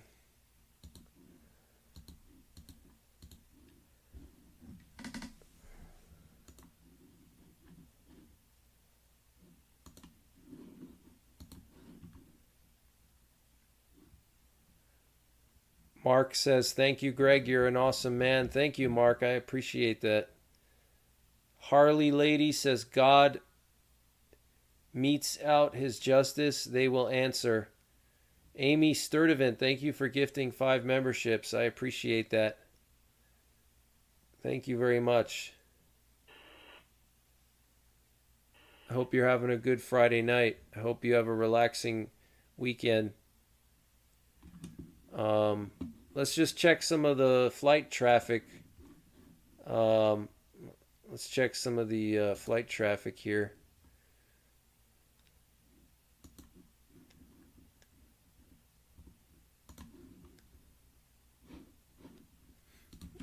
One second.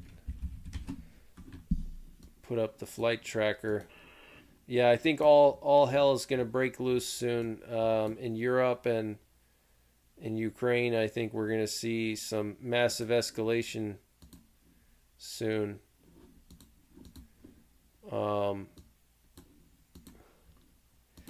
It's possible that what Putin may try to do is Putin may see if he can get some kind of peace deal. And if the peace deal doesn't work out in his favor, then he's just going to go forward with his attack, his full-scale attack on Ukraine and, you know, the Baltics and stuff. Let's just check some flight paths here. What do we got going on here? Interesting stuff.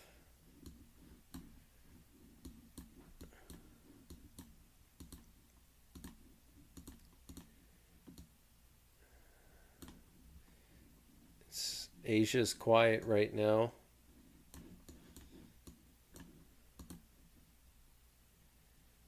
We got a U.S. Army priority air transport plane. Looks like it's going to Israel. It's interesting. Some generals or officers on that one probably. Wow, this is interesting. We have a UN plane going to Latvia now. Look at that. A United Nations plane is going to Latvia. Wow. That's a sign, guys, that something's going on. I mean, we have Latvia publishing the survival guide, and now you have a UN plane going to Latvia. That's pretty suspicious. Um, yeah, I've already explained what's going on with the testing off of California, but basically they've said that the coordinates were wrong and that they're going to send an updated NOTAM for the missile. So basically, I don't know if Russia canceled the missile testing or if the U.S. got the wrong coordinates for it. As far as I know, the missile testing is still ongoing. It's just that the coordinates are wrong. So sounds good, Aldo. Yeah, this is interesting though. This UN plane. It's very strange.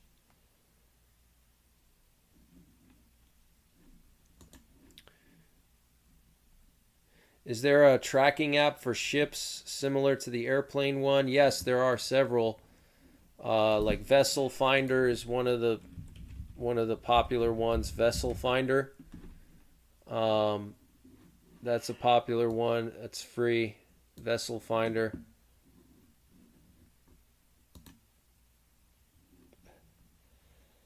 Dolphins in Heaven says, I love your news updates. Praying for all here. I think Russia might be planning something for Lithuania with Belarus. Yeah, I agree. I think Putin is going to use Belarus to attack Lithuania. You know, you got to remember that Putin sees Kaliningrad as very important to Russia, as important as Crimea, and he's going to want to make a land bridge to it, a land connection. Um, so, um, he could try to make that land bridge to Kaliningrad through Lithuania using Belarusian troops. So, another thing too, in the psychology of Putin, you got to get into his mind.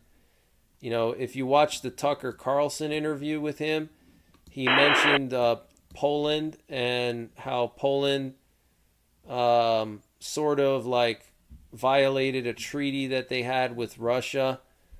But I think in Putin's mind, I think he's very concerned about another Polish-Lithuanian Commonwealth.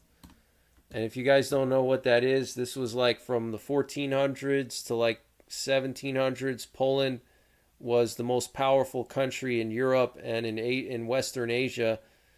And it was like it started with a union between Poland and Lithuania. The kings in Lithuania and the kings in Poland, they got together and they formed a commonwealth. And so it was like this massive empire that encompasses like modern day Belarus, modern day Ukraine, modern day Poland, the Baltic countries, and the Polish-Lithuanian Commonwealth is the only country or kingdom, whatever, to ever invade Russia and successfully occupy Moscow. Okay, so Poland actually occupied Moscow for 2 years, from 1612 to 1613. Okay, so Poland conquered the western part of Russia, and they had occupied Moscow. Nobody's done that. Okay, Hitler couldn't do it. Napoleon couldn't do it. But Poland did it. Okay, so in Putin's mind, because Putin is obsessed with history, and he's a little bit nuts, I think he's kind of paranoid that maybe Poland and Lithuania and the Baltic countries are going to try to get together again and somehow maybe not attack Russia, but, kind of form like a modern day Polish-Lithuanian Commonwealth that could threaten Russia somehow. And so he's going to want to try to break up any chances of that happening and stop that from happening. But, Putin sees Poland as like a major enemy, So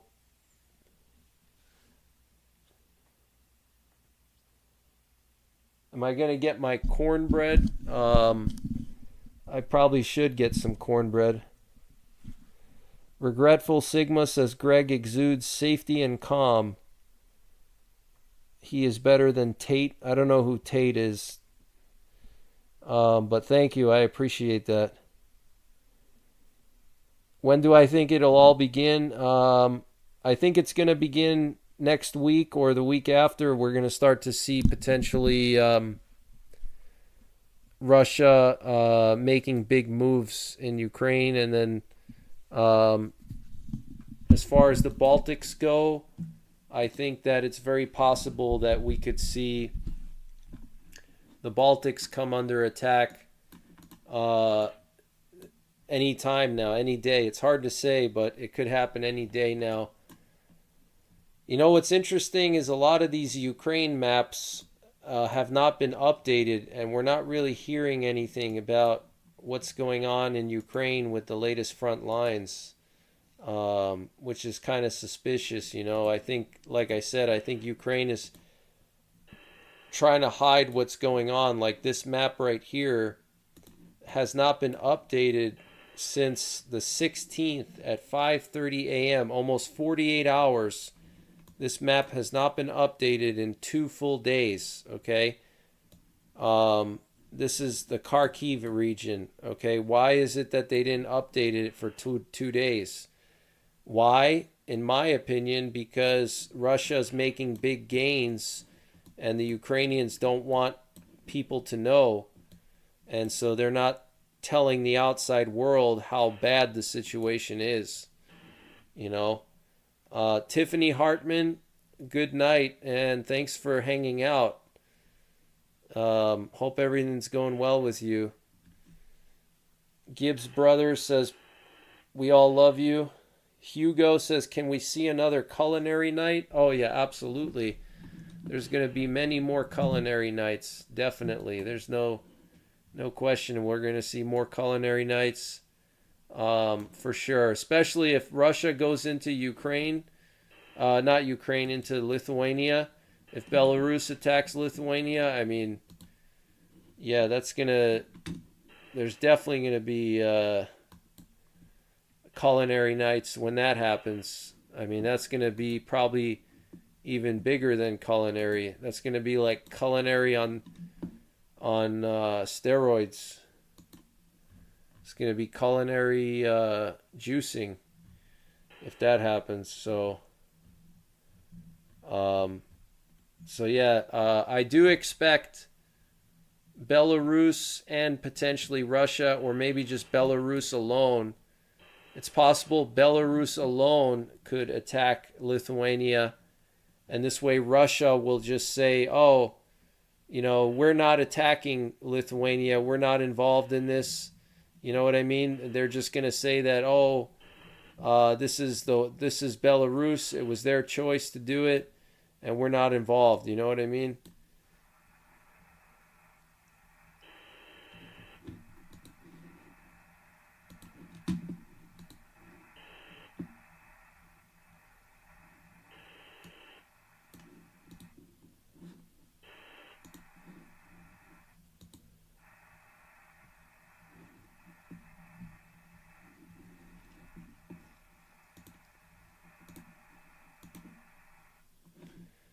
So it could happen any day now, guys. It could happen any day. So you need to get prepared.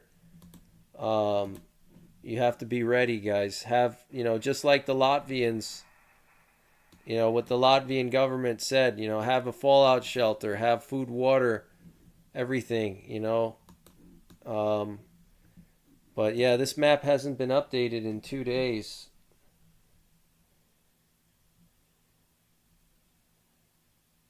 Which is weird. So, you know, think about your water supply.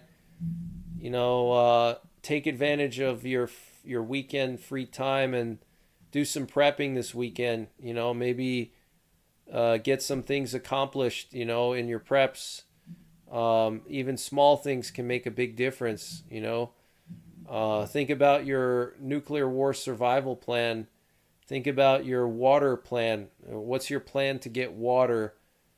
If there's a nuclear war or some kind of situation, how are you going to replenish your water? Because it's good to store water. And I was saying earlier, you should have 2 weeks of water. Everybody should have 2 weeks worth of water. But when you run out of the 2 weeks of water, how are you going to replenish that water? Are you going to collect rainwater? Are you going to go to a local creek? Is there a pond nearby? Whatever. Think about that and have specific plans on how you're going to get water. Because it's good to have water stored, but obviously water doesn't last forever and you need to replenish it. Simple thing like having a tarp or a poncho, you can use that to collect water. You can dig a hole in your backyard and put your tarp or your poncho in that hole and just let it fill up with water. And you're going to have clean rainwater. Usually rainwater you don't even need to decontaminate because there's no parasites in the sky. So you don't have to worry about parasites or bacteria or anything from rainwater. The only thing you have to worry about with rainwater is in a nuclear war scenario, there's something called rain out or snow out. And basically what happens is you have radioactive rain and radioactive snow. But that's usually just in the beginning. It's not, like a month or two after, the war ends or after the missiles are exchanged. That's usually in the beginning, so you're probably going to be sheltered at that time anyway. But rainwater's a good thing. Figure out how to collect it. Think about purification. Do you have some, like what I have is I have powdered bleach, so I can make my own bleach. Powdered bleach has a shelf life of 10 years. You can buy it at Walmart. Usually you want to get a concentration of around 70%. And then you have like special, you have to get a testing kit. So when you dilute the powder and stuff, you got to make sure that, you have the right mixture. So it's not too strong. And then, once you make your own bleach, you can disinfect thousands of gallons of water, with very little bleach. You don't need a lot. So it's 8 drops of bleach per gallon. 8 drops of bleach per gallon is the rule of thumb. So that's, with 1 gallon of bleach, think about how many gallons of water you can disinfect. That's it, just 8 drops. Now it's not going to necessarily kill bacteria.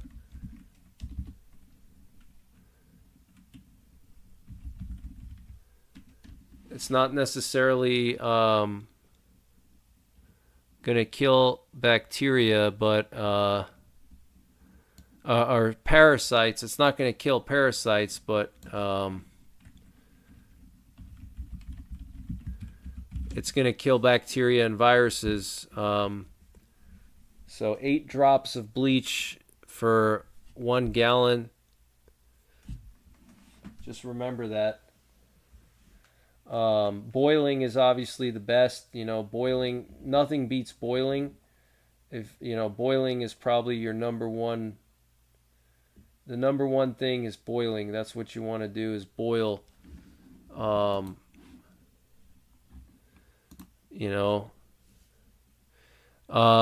you can have, no, I'm talking about just regular cleaning bleach. Yeah, pool shock, correct. Pool shock. You can buy pool shock in bulk. It's pretty cheap. It lasts long. You can get it at Walmart. You want to usually get like 70% sodium hypochlorite. That's what you want the concentration to be. Yeah, bleach tablets. I don't know about bleach tablets. I'm talking about just, regular bleach. I don't know how the tablets work. I've never used the tablets. Yeah, unscented bleach. That's correct. You want unscented bleach. So, I drank straight out of a beaver pond, and I'm still here. Not recommended. Yeah, so you didn't get beaver fever? That's funny. So yeah, that's one thing to think about this weekend is your water supply. Think about that and start thinking about your nuclear war survival plan and what you're going to do if there's a nuclear war. If Russia nukes or Belarus nukes Latvia and it escalates into a war, think about your shelter. Do you have a shelter? If you don't have a shelter, can you find one in your area? I've done a lot of videos on that. You can check that out. Think about, making sure that you have enough food and water in your shelter. How can you get to your shelter? Like I was saying earlier, make sure that you can actually get to your shelter and actually enter that shelter when you get there. Okay, because there may be things in the way, if let's say you found a great nuclear fallout shelter and it's on the other side of town and you got to walk through town to get there. There may be roadblocks. There may be other desperate people fighting you to get to that shelter.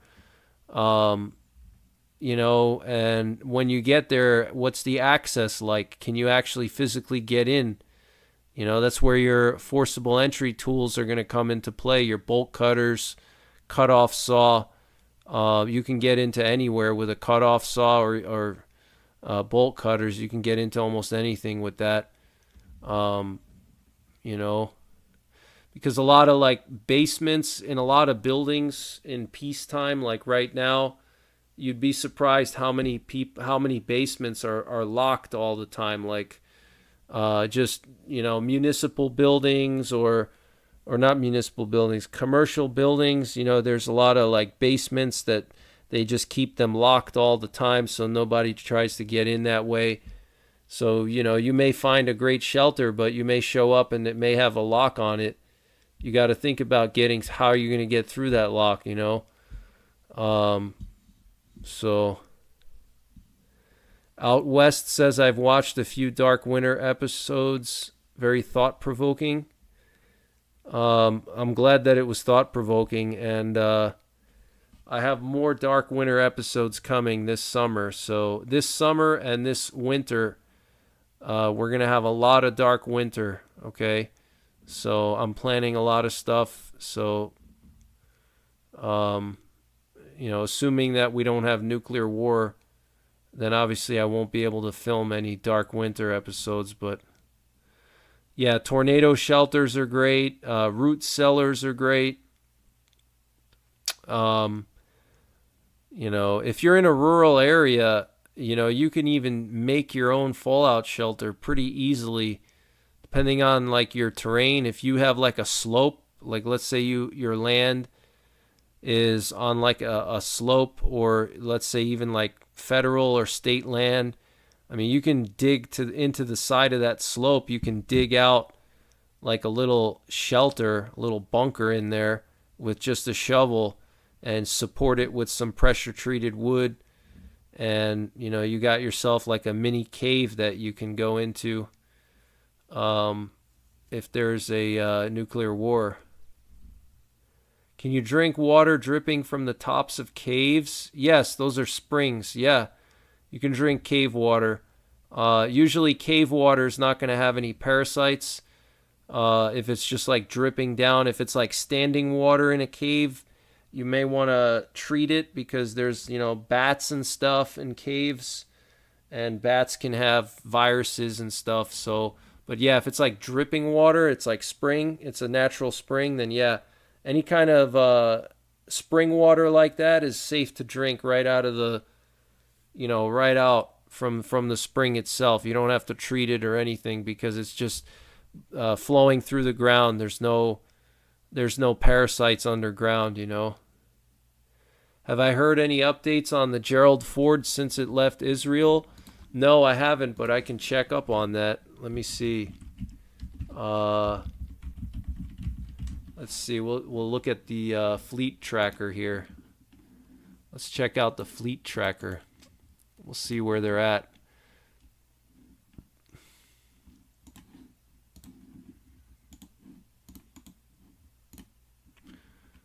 So here's the US NI News fleet tracker.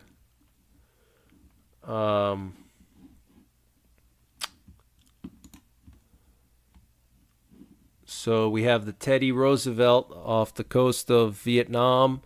We have the Reagan in Japan. We have an amphibious readiness group in Japan.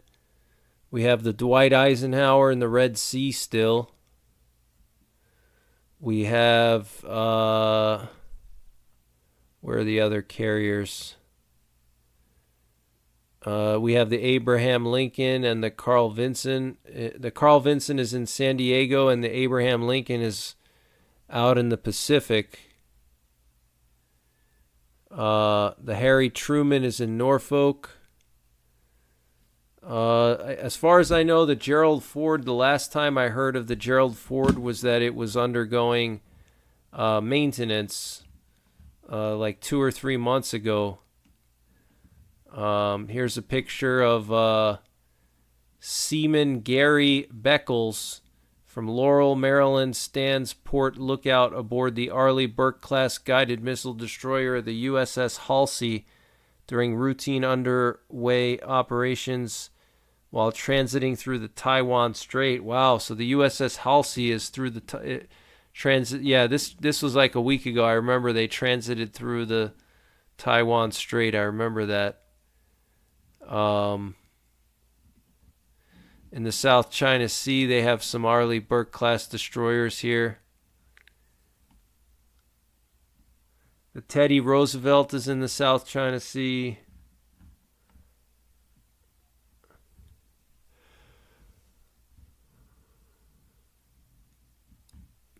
Lots of forces in the South China Sea. Then we have one in the Red Sea, the Dwight Eisenhower. Got Carrier Strike Group 2.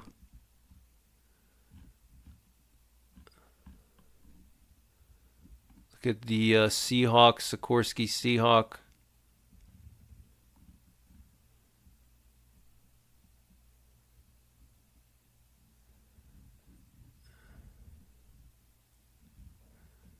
We have USS Gravely and USS Mason embarked with the Eisenhower.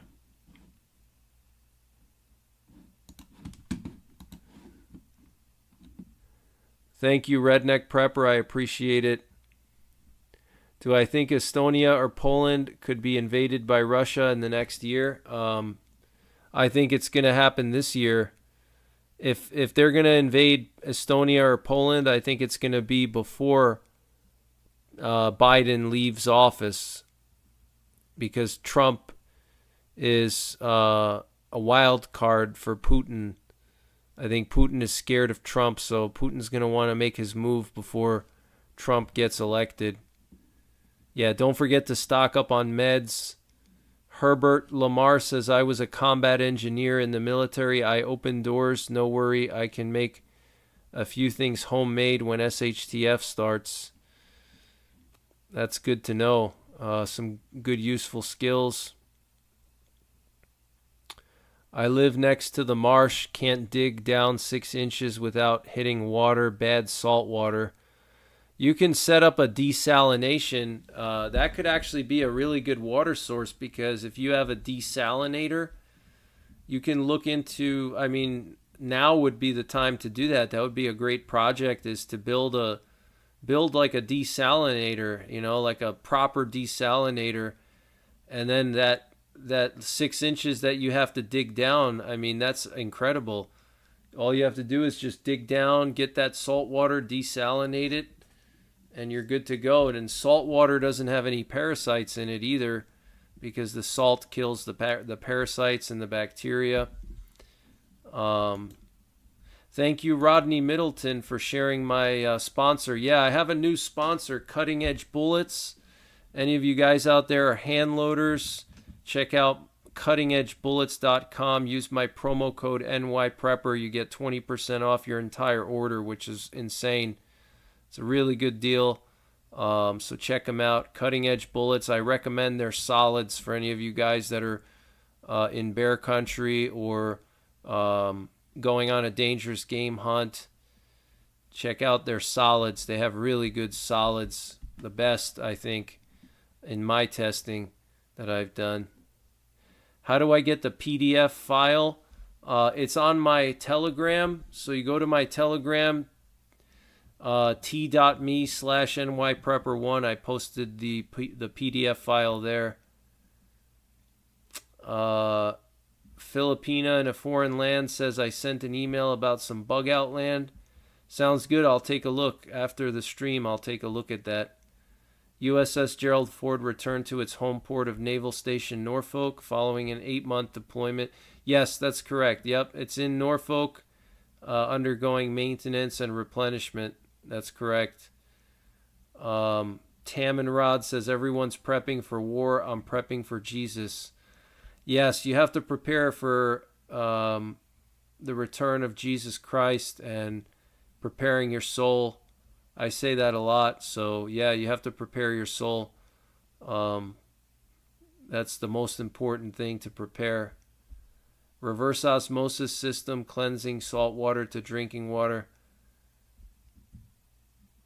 Look in the bolt world industry for reverse osmosis system.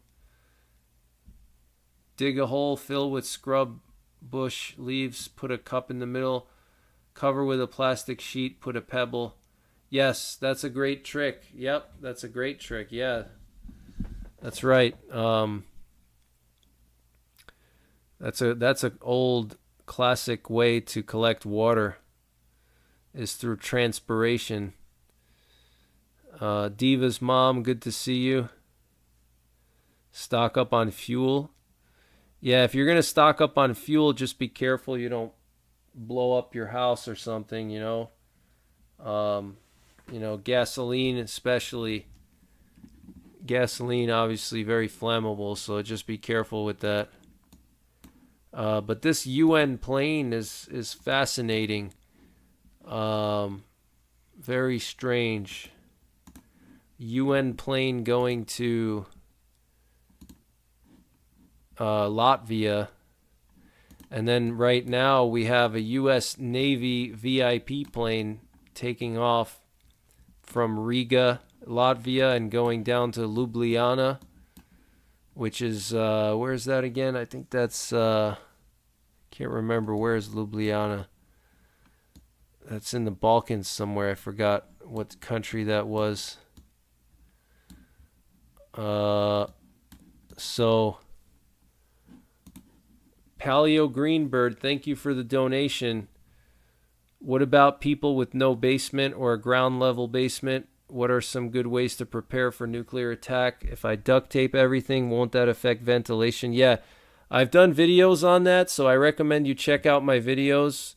Go into my nuclear war survival playlist and check my videos out because it's impossible for me to explain everything in enough detail here. But thank you for the donation. You don't need to tape up your windows. That's a myth. You don't need to tape your windows. That's not going to help you because fallout is heavy. It doesn't float in the air. It's like sand. Okay, it's literally particles of whatever was annihilated by that nuclear bomb. Everything just turns to glass essentially, little sand particles from the heat and the pressure. So fallout is just like, imagine sand particles falling out of the sky. That's what it is. So they're heavy. They settle on the ground and they by gravity they fall down. So there's nothing that's going to be floating in the air where you would need to tape up your windows and make everything airtight. And actually, if we're talking about a fallout shelter, if you have a fallout shelter, you need to make sure you have a little bit of ventilation, and you don't need to be airtight, okay? Because radiation is not chemical weapons or biological weapons or some kind of airborne virus. It's not that. It's different. So yeah, you want to have leave openings for ventilation. You don't have to seal everything off. In fact, sealing everything off is detrimental because you're going to reduce your oxygen. Owl Fox Prepper, good to see you. I haven't seen you in a few weeks. I hope you're doing well. Janusz says the United States Army Special Forces have opened a permanent base in Balice. It's named Camp Miron. It will host between 150 and 200 American Special Forces personnel. Oh, wow. That's pretty cool. I've been to Balice many times. Anytime I go to Poland, I fly into Balice. I'm actually going to be going to Poland soon, so I'll be flying into Balice, so I'll be able to see that firsthand.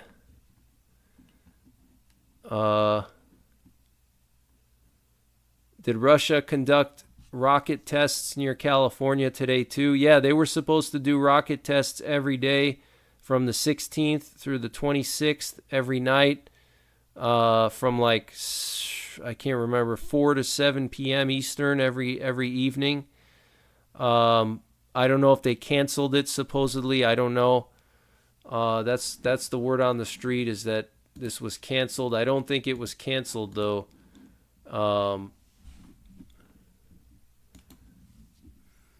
I don't think it was canceled. I think the coordinates were they made a mistake with the coordinates. So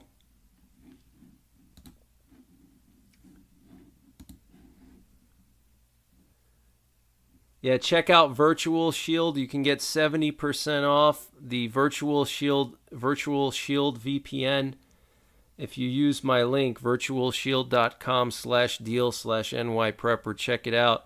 Virtual Shield. If you need a VPN, very good deal. It's only a few dollars a month, and you protect yourself from hacking. Especially if you use a lot of public Wi-Fi, having a VPN is critical. So check out Virtual Shield. Thanks again, Paleo Greenbird, for the donation. Herbert says lots of natural springs where I live. You have a well every half a mile with fresh water. It sounds like where I live. We have the same thing. We have farms in the valleys, and then we have woods on the mountains. There's a couple of springs here in my area that are year-round, constantly flowing out of the mountain. I actually drink from those springs. That's how I get my drinking water. I just go and fill up from the springs. That's what I drink every day. I have a well, but I'm in an agricultural area here, so I'm kind of afraid to use my well water to drink, even with like a reverse osmosis, which is what I have here. But I'd still rather just drink the mountain water instead. It has more minerals, I think. Yeah, Poland has great food, yes. How do you protect your truck from an EMP? They do have the EMP shield, which is kind of like a fuse box, essentially. Apparently the EMP shield has been tested. I can't say for sure if it would work, but I'm considering getting one for my truck. So how does the FAA make a mistake not issuing NOTAMs? I'm not buying that one. Something sketchy. Yeah, it's very sketchy. I've never seen the FAA make a mistake. It's very strange. Do I bounce around after drinking the water from the spring? I don't know. I do drink that water a lot, though. It has a different taste. It has an interesting taste. It's like a very pure taste, you know. Yeah, spring water straight from the source is amazing. Yeah, there's lots of them around here. There's several of them. People show up with their water bottles and they fill up their water bottles. That's how people get water here. It's just free water. You don't have to pay for it, and it's healthy. Just like God intended, you know. Do I think there could be a draft within the next 5 years? It's possible. Yeah, it's possible, I think. I think even sooner than 5 years. Oh, he meant spring as in boing, bounce. Oh, yeah, I got it right. Sorry, I'm a little tired. My cognitive functions are not 100%. um, I need to locate a spring, the fluoride, little sus. Um,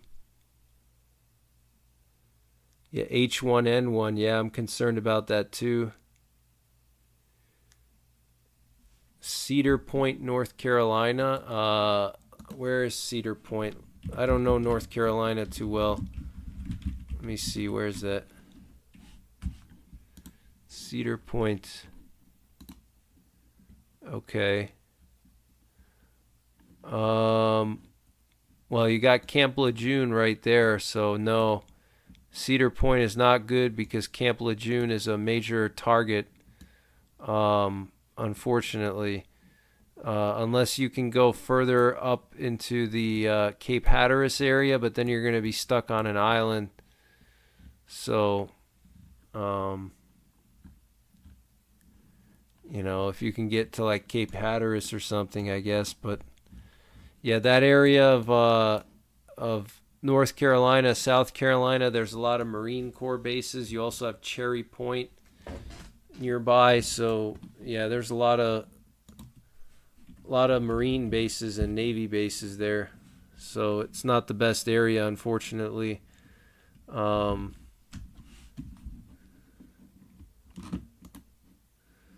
me see here. I'll give you a list of some areas that you should keep an eye out for. Let me see. Yeah, so you got Cherry Point, Camp Lejeune, Sunny Point. Those are some big targets, primary nuclear war targets. And then you also have in Charleston, you have the Naval Weapons Station in Charleston, South Carolina. So Cherry Point, Sunny Point, Camp Lejeune, and Charleston. Those are going to be some big targets there.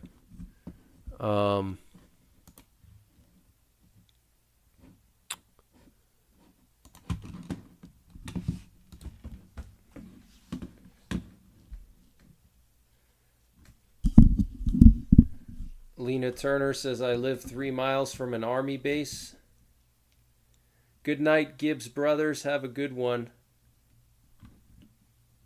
Good to see you. Hope you're doing well and have a good weekend. No military bases in Iowa. What about Ohio being a target? Ohio, your biggest target is going to be Wright-Patterson Air Force Base in Dayton, Ohio.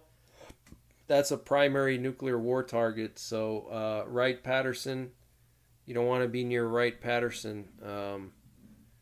That's a bad area to be. But the rest of Ohio is pretty good. And then in northern Ohio, there's a target up there. You have Piketon Uranium Enrichment Facility.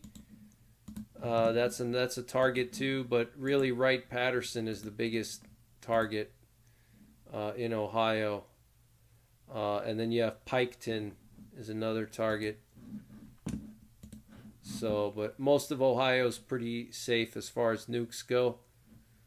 What about ports and refineries? Yeah, if it goes to a counter values war, it may not go to a counter value war, but yeah, if it goes to a counter value war, then yeah, refineries. I'm actually working on a separate video on civilian nuclear war targets because I've covered the military targets, so I'm going to do some content on civilian targets. So I have some really cool stuff that I've been researching, but the big one is going to be the Strategic Petroleum Reserve. We have 4 locations for the Strategic Petroleum Reserve, 2 in Louisiana, 2 in Texas. And then you have all the oil fields in Texas, Galveston area, natural gas plants, those could be hit. You also have the Strategic Railway The strategic railway could be hit as well. They could hit certain intersections of the strategic railway system to try to disrupt our ability to use the strategic railway system. So that's another target. They could also hit cities, obviously. They could hit, the Federal Reserve gold repositories. There's one in New York City, Fort Knox potentially. So New York State has aqueducts. Yeah, I'm assuming those aqueducts are for the New York City reservoirs, right? That's probably what it's for. Iowa has nuclear plants. What about south of Denver? South of Denver, it's not the worst area, but really west of Denver is going to be your best bet in Colorado. Like Grand Junction, the western half of Colorado is going to be a very safe place to be because you have mountains to your east and mountains to your south, which is a natural barrier. But New Mexico there's a lot of targets in New Mexico, so that's why southern Colorado is not so good, because you're kind of close to a lot of those targets. Like you have Kirkland, where they store the old warheads. You have the Yucca Mountain. You have Los Alamos. You have White Sands. I mean, all of these places are nuclear war targets. Okay. Kirtland, Los Alamos, and Sandia are three major nuclear war targets in New Mexico. Okay, Kirtland, that's where they store old warheads, nuclear warheads. Los Alamos, that's nuclear weapons research and enrichment and stuff. Sandia, same thing. That's another weapons development lab. So those are all in New Mexico. So yeah, southern Colorado's no good. You wouldn't want to be there. It's not the worst, but it's not the best.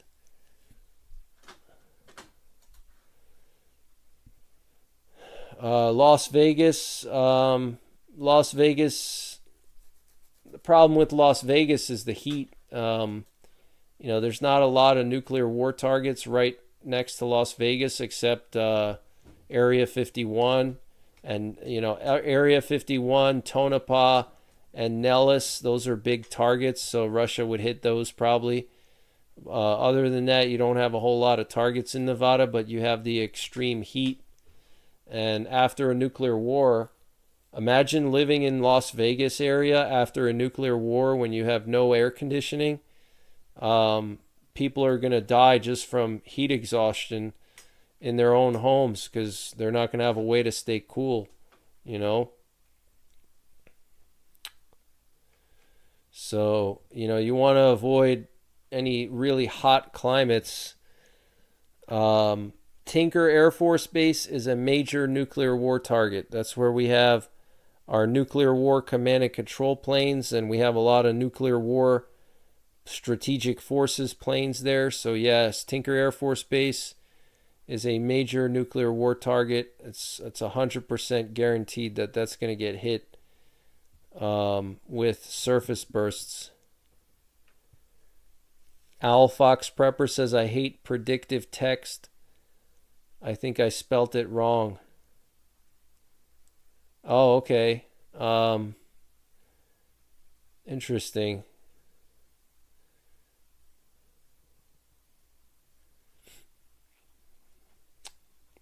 Yeah, the Hoover Dam is a target for sure. Not just the Hoover Dam, but there's lots of... Piketon is in the southern Ohio. I made a mistake. I thought it was northern for some reason. I made a mistake. I had a brain fart.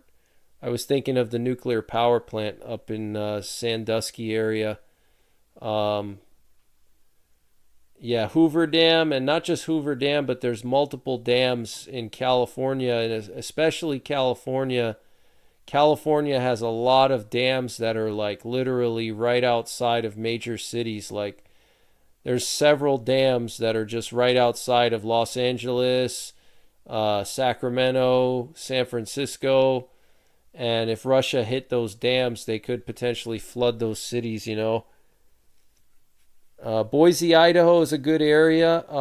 It's definitely a good area to be. You don't really have too many nuclear war targets right in Boise. Your closest target is going to be Idaho Falls. There's a experimental nuclear reactor there, so that would get hit in a nuclear war. But yeah, Boise, Idaho is not bad. I would just want to be on the northern side of Boise, so you're on the northern side of the river. So, you know, because you're going to want to go north, if anything. If you have to evacuate and you have to get out of Boise, you're going to want to go north, not south. So you want to try to see if you can get on the northern side of the river there in Boise. If you could buy a place there or rent a place there, whatever.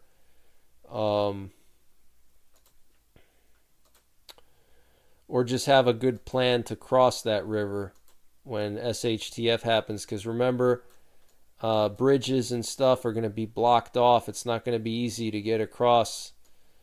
I forgot the name of that river. What is it? The Boise River. Yeah, Boise River.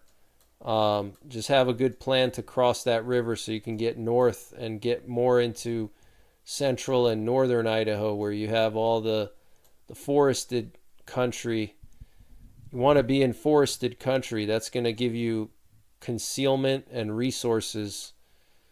You know, forested terrain is the best for SHTF. You got firewood, you have fish and game, you have shade in the summer, you have windbreaks in the winter. You have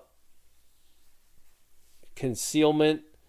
So forested country is your best bet for SHTF. Anywhere with a lot of forests and hills and mountains, excellent.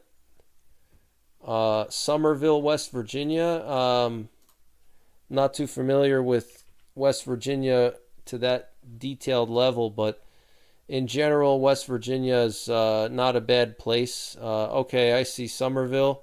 So that's like north of Beckley. Yeah, I've been up there actually. I drove through there before. That's near the New River Gorge. That's not a bad area to be. It's not a bad area. The only downside I would see there is that you're not too far from, like Washington, D.C. Potentially you could have floods of people coming through your area.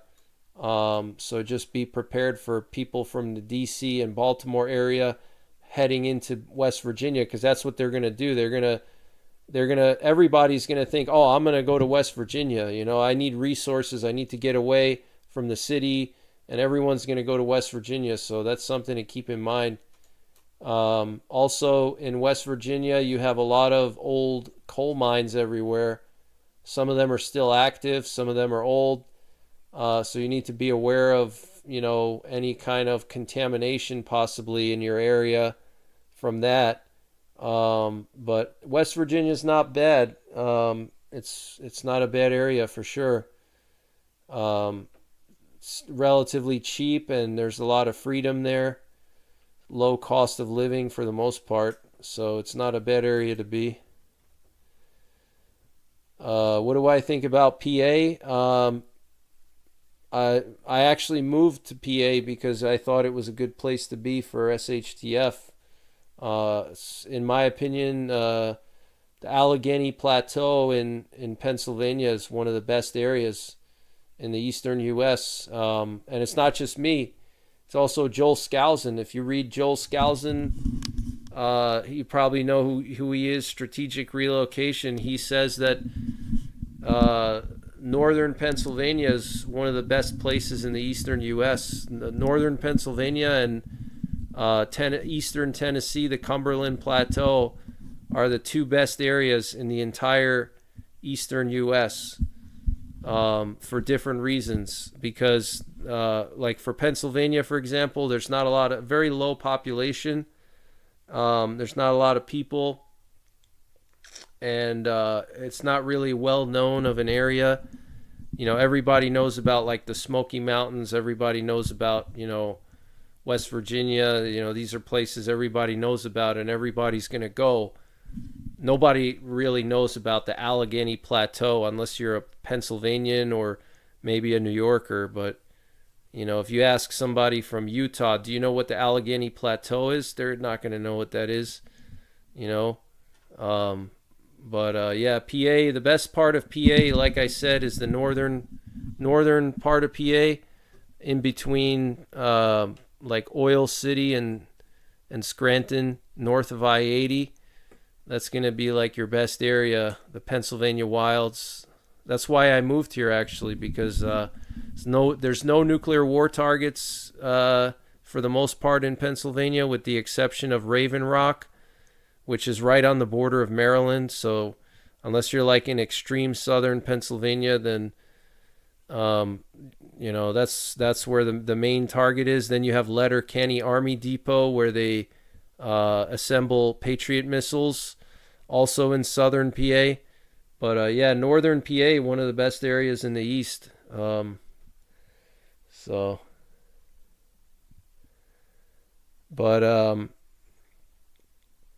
think I'm going to wind it down, guys. I'm very tired. I've been live every night the last 3 nights, and I need to get some sleep. I only had a couple hours of sleep last night, so I'm a little sleepy, and I have to get up tomorrow morning at a decent time. I have some things I got to do. I got to get some new tires mounted, so I got to get to the tire shop in the morning early, because for some reason in small towns, the tire shops, they get filled up very quickly, and it's hard to find a tire shop that's available, because there's not a lot of them around. So everybody fills them up. And Minnesota, north of the Twin Cities. Yeah, northern Minnesota is one of the best areas. I wouldn't consider that the eastern U.S. Eastern U.S., I'm talking about like Appalachian Mountains all the way to the Atlantic. But yeah, like in the Midwest, the northern Great Lakes are a really good area. Northern Minnesota, northern Wisconsin, and the Upper Peninsula of Michigan are very good spots. You have the Ozark Mountains. Ozark Mountains are very good. Owl Fox Prepper says build tree houses, learn wild camping survival with an expert or someone who knows, toilet hygiene, food, correct storage from rodents, layers of clothes. Yeah, all those things are really good. So yeah, make some small progress this weekend before things really get crazy, because I think things are really going to get crazy like next week. And then after Memorial Day, like going into June, I think things are really going to escalate. So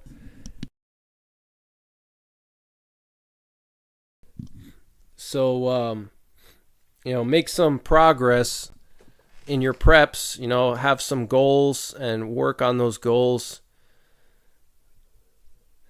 Mountains in Idaho are buried in 6 feet of snow. You need snowshoes, sleds, snowmobile if possible.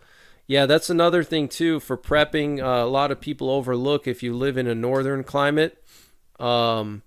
Snowshoes and snowmobiles are critical.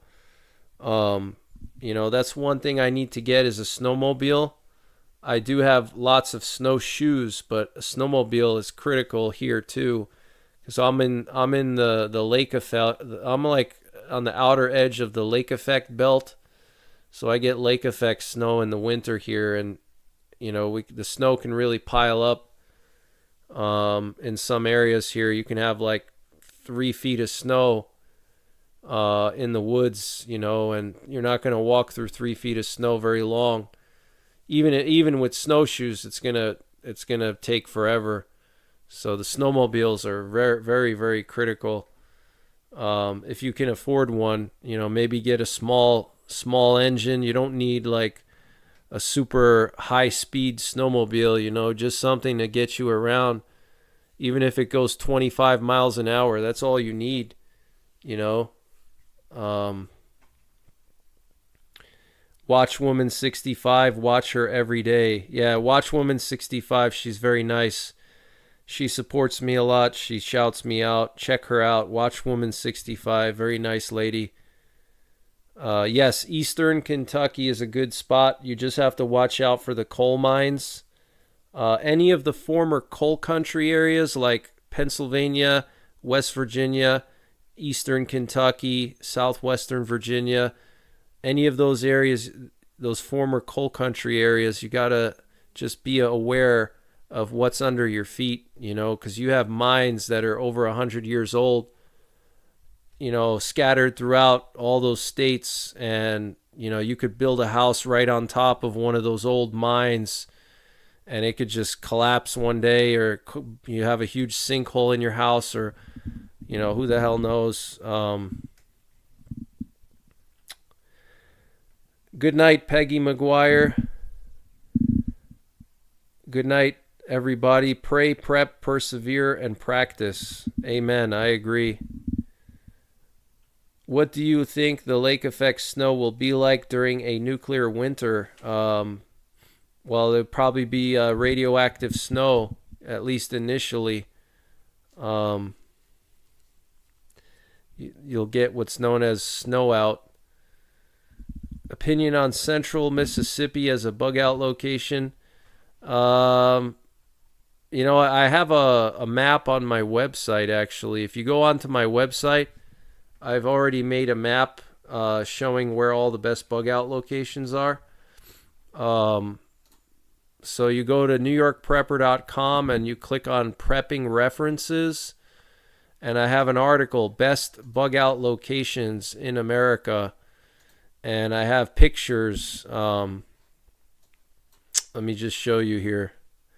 And then I'm going to shut it down. But check out my website. It'll tell you everything you need to know. So basically, would you say Mississippi? The best parts of Mississippi is like the northern part, and then like the southeastern part. There's some national forests there. But the yellow shaded areas are like the third best areas. The orange shaded areas are the second best areas, and the red shaded area is the best area, and that is the Intermountain West. So, so check it out. NYPrepper.com, click prepping references, and you scroll down a little bit and you'll see best bug out locations.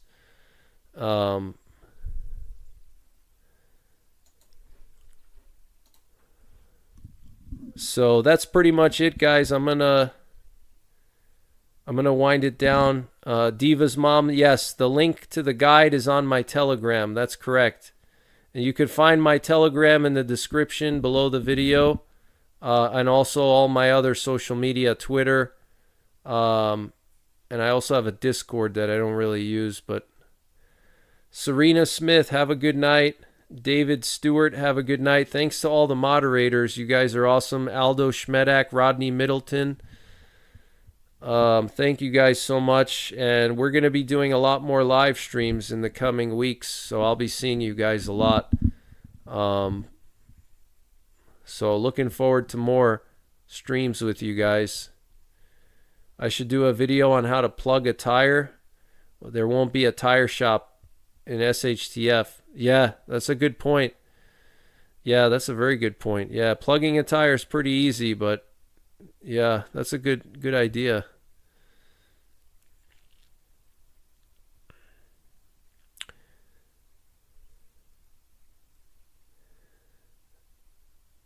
So, as far as plugging a tire goes, real quick before I go, they actually have this new stuff now for fixing a flat. If you're on the trail somewhere and you get a flat in the middle of nowhere or whatever, wherever you are, you can plug it like the old school way where you stick the thing in and pull it out. You could do that, or they have this stuff now It's like a spray. It sprays into the tire, and it basically seals it up from the inside. So if you're not very handy or you don't feel like pulling the tire off, you can get that stuff. So thank you guys a lot, very much, and I'll see you guys sometime in the next couple of days.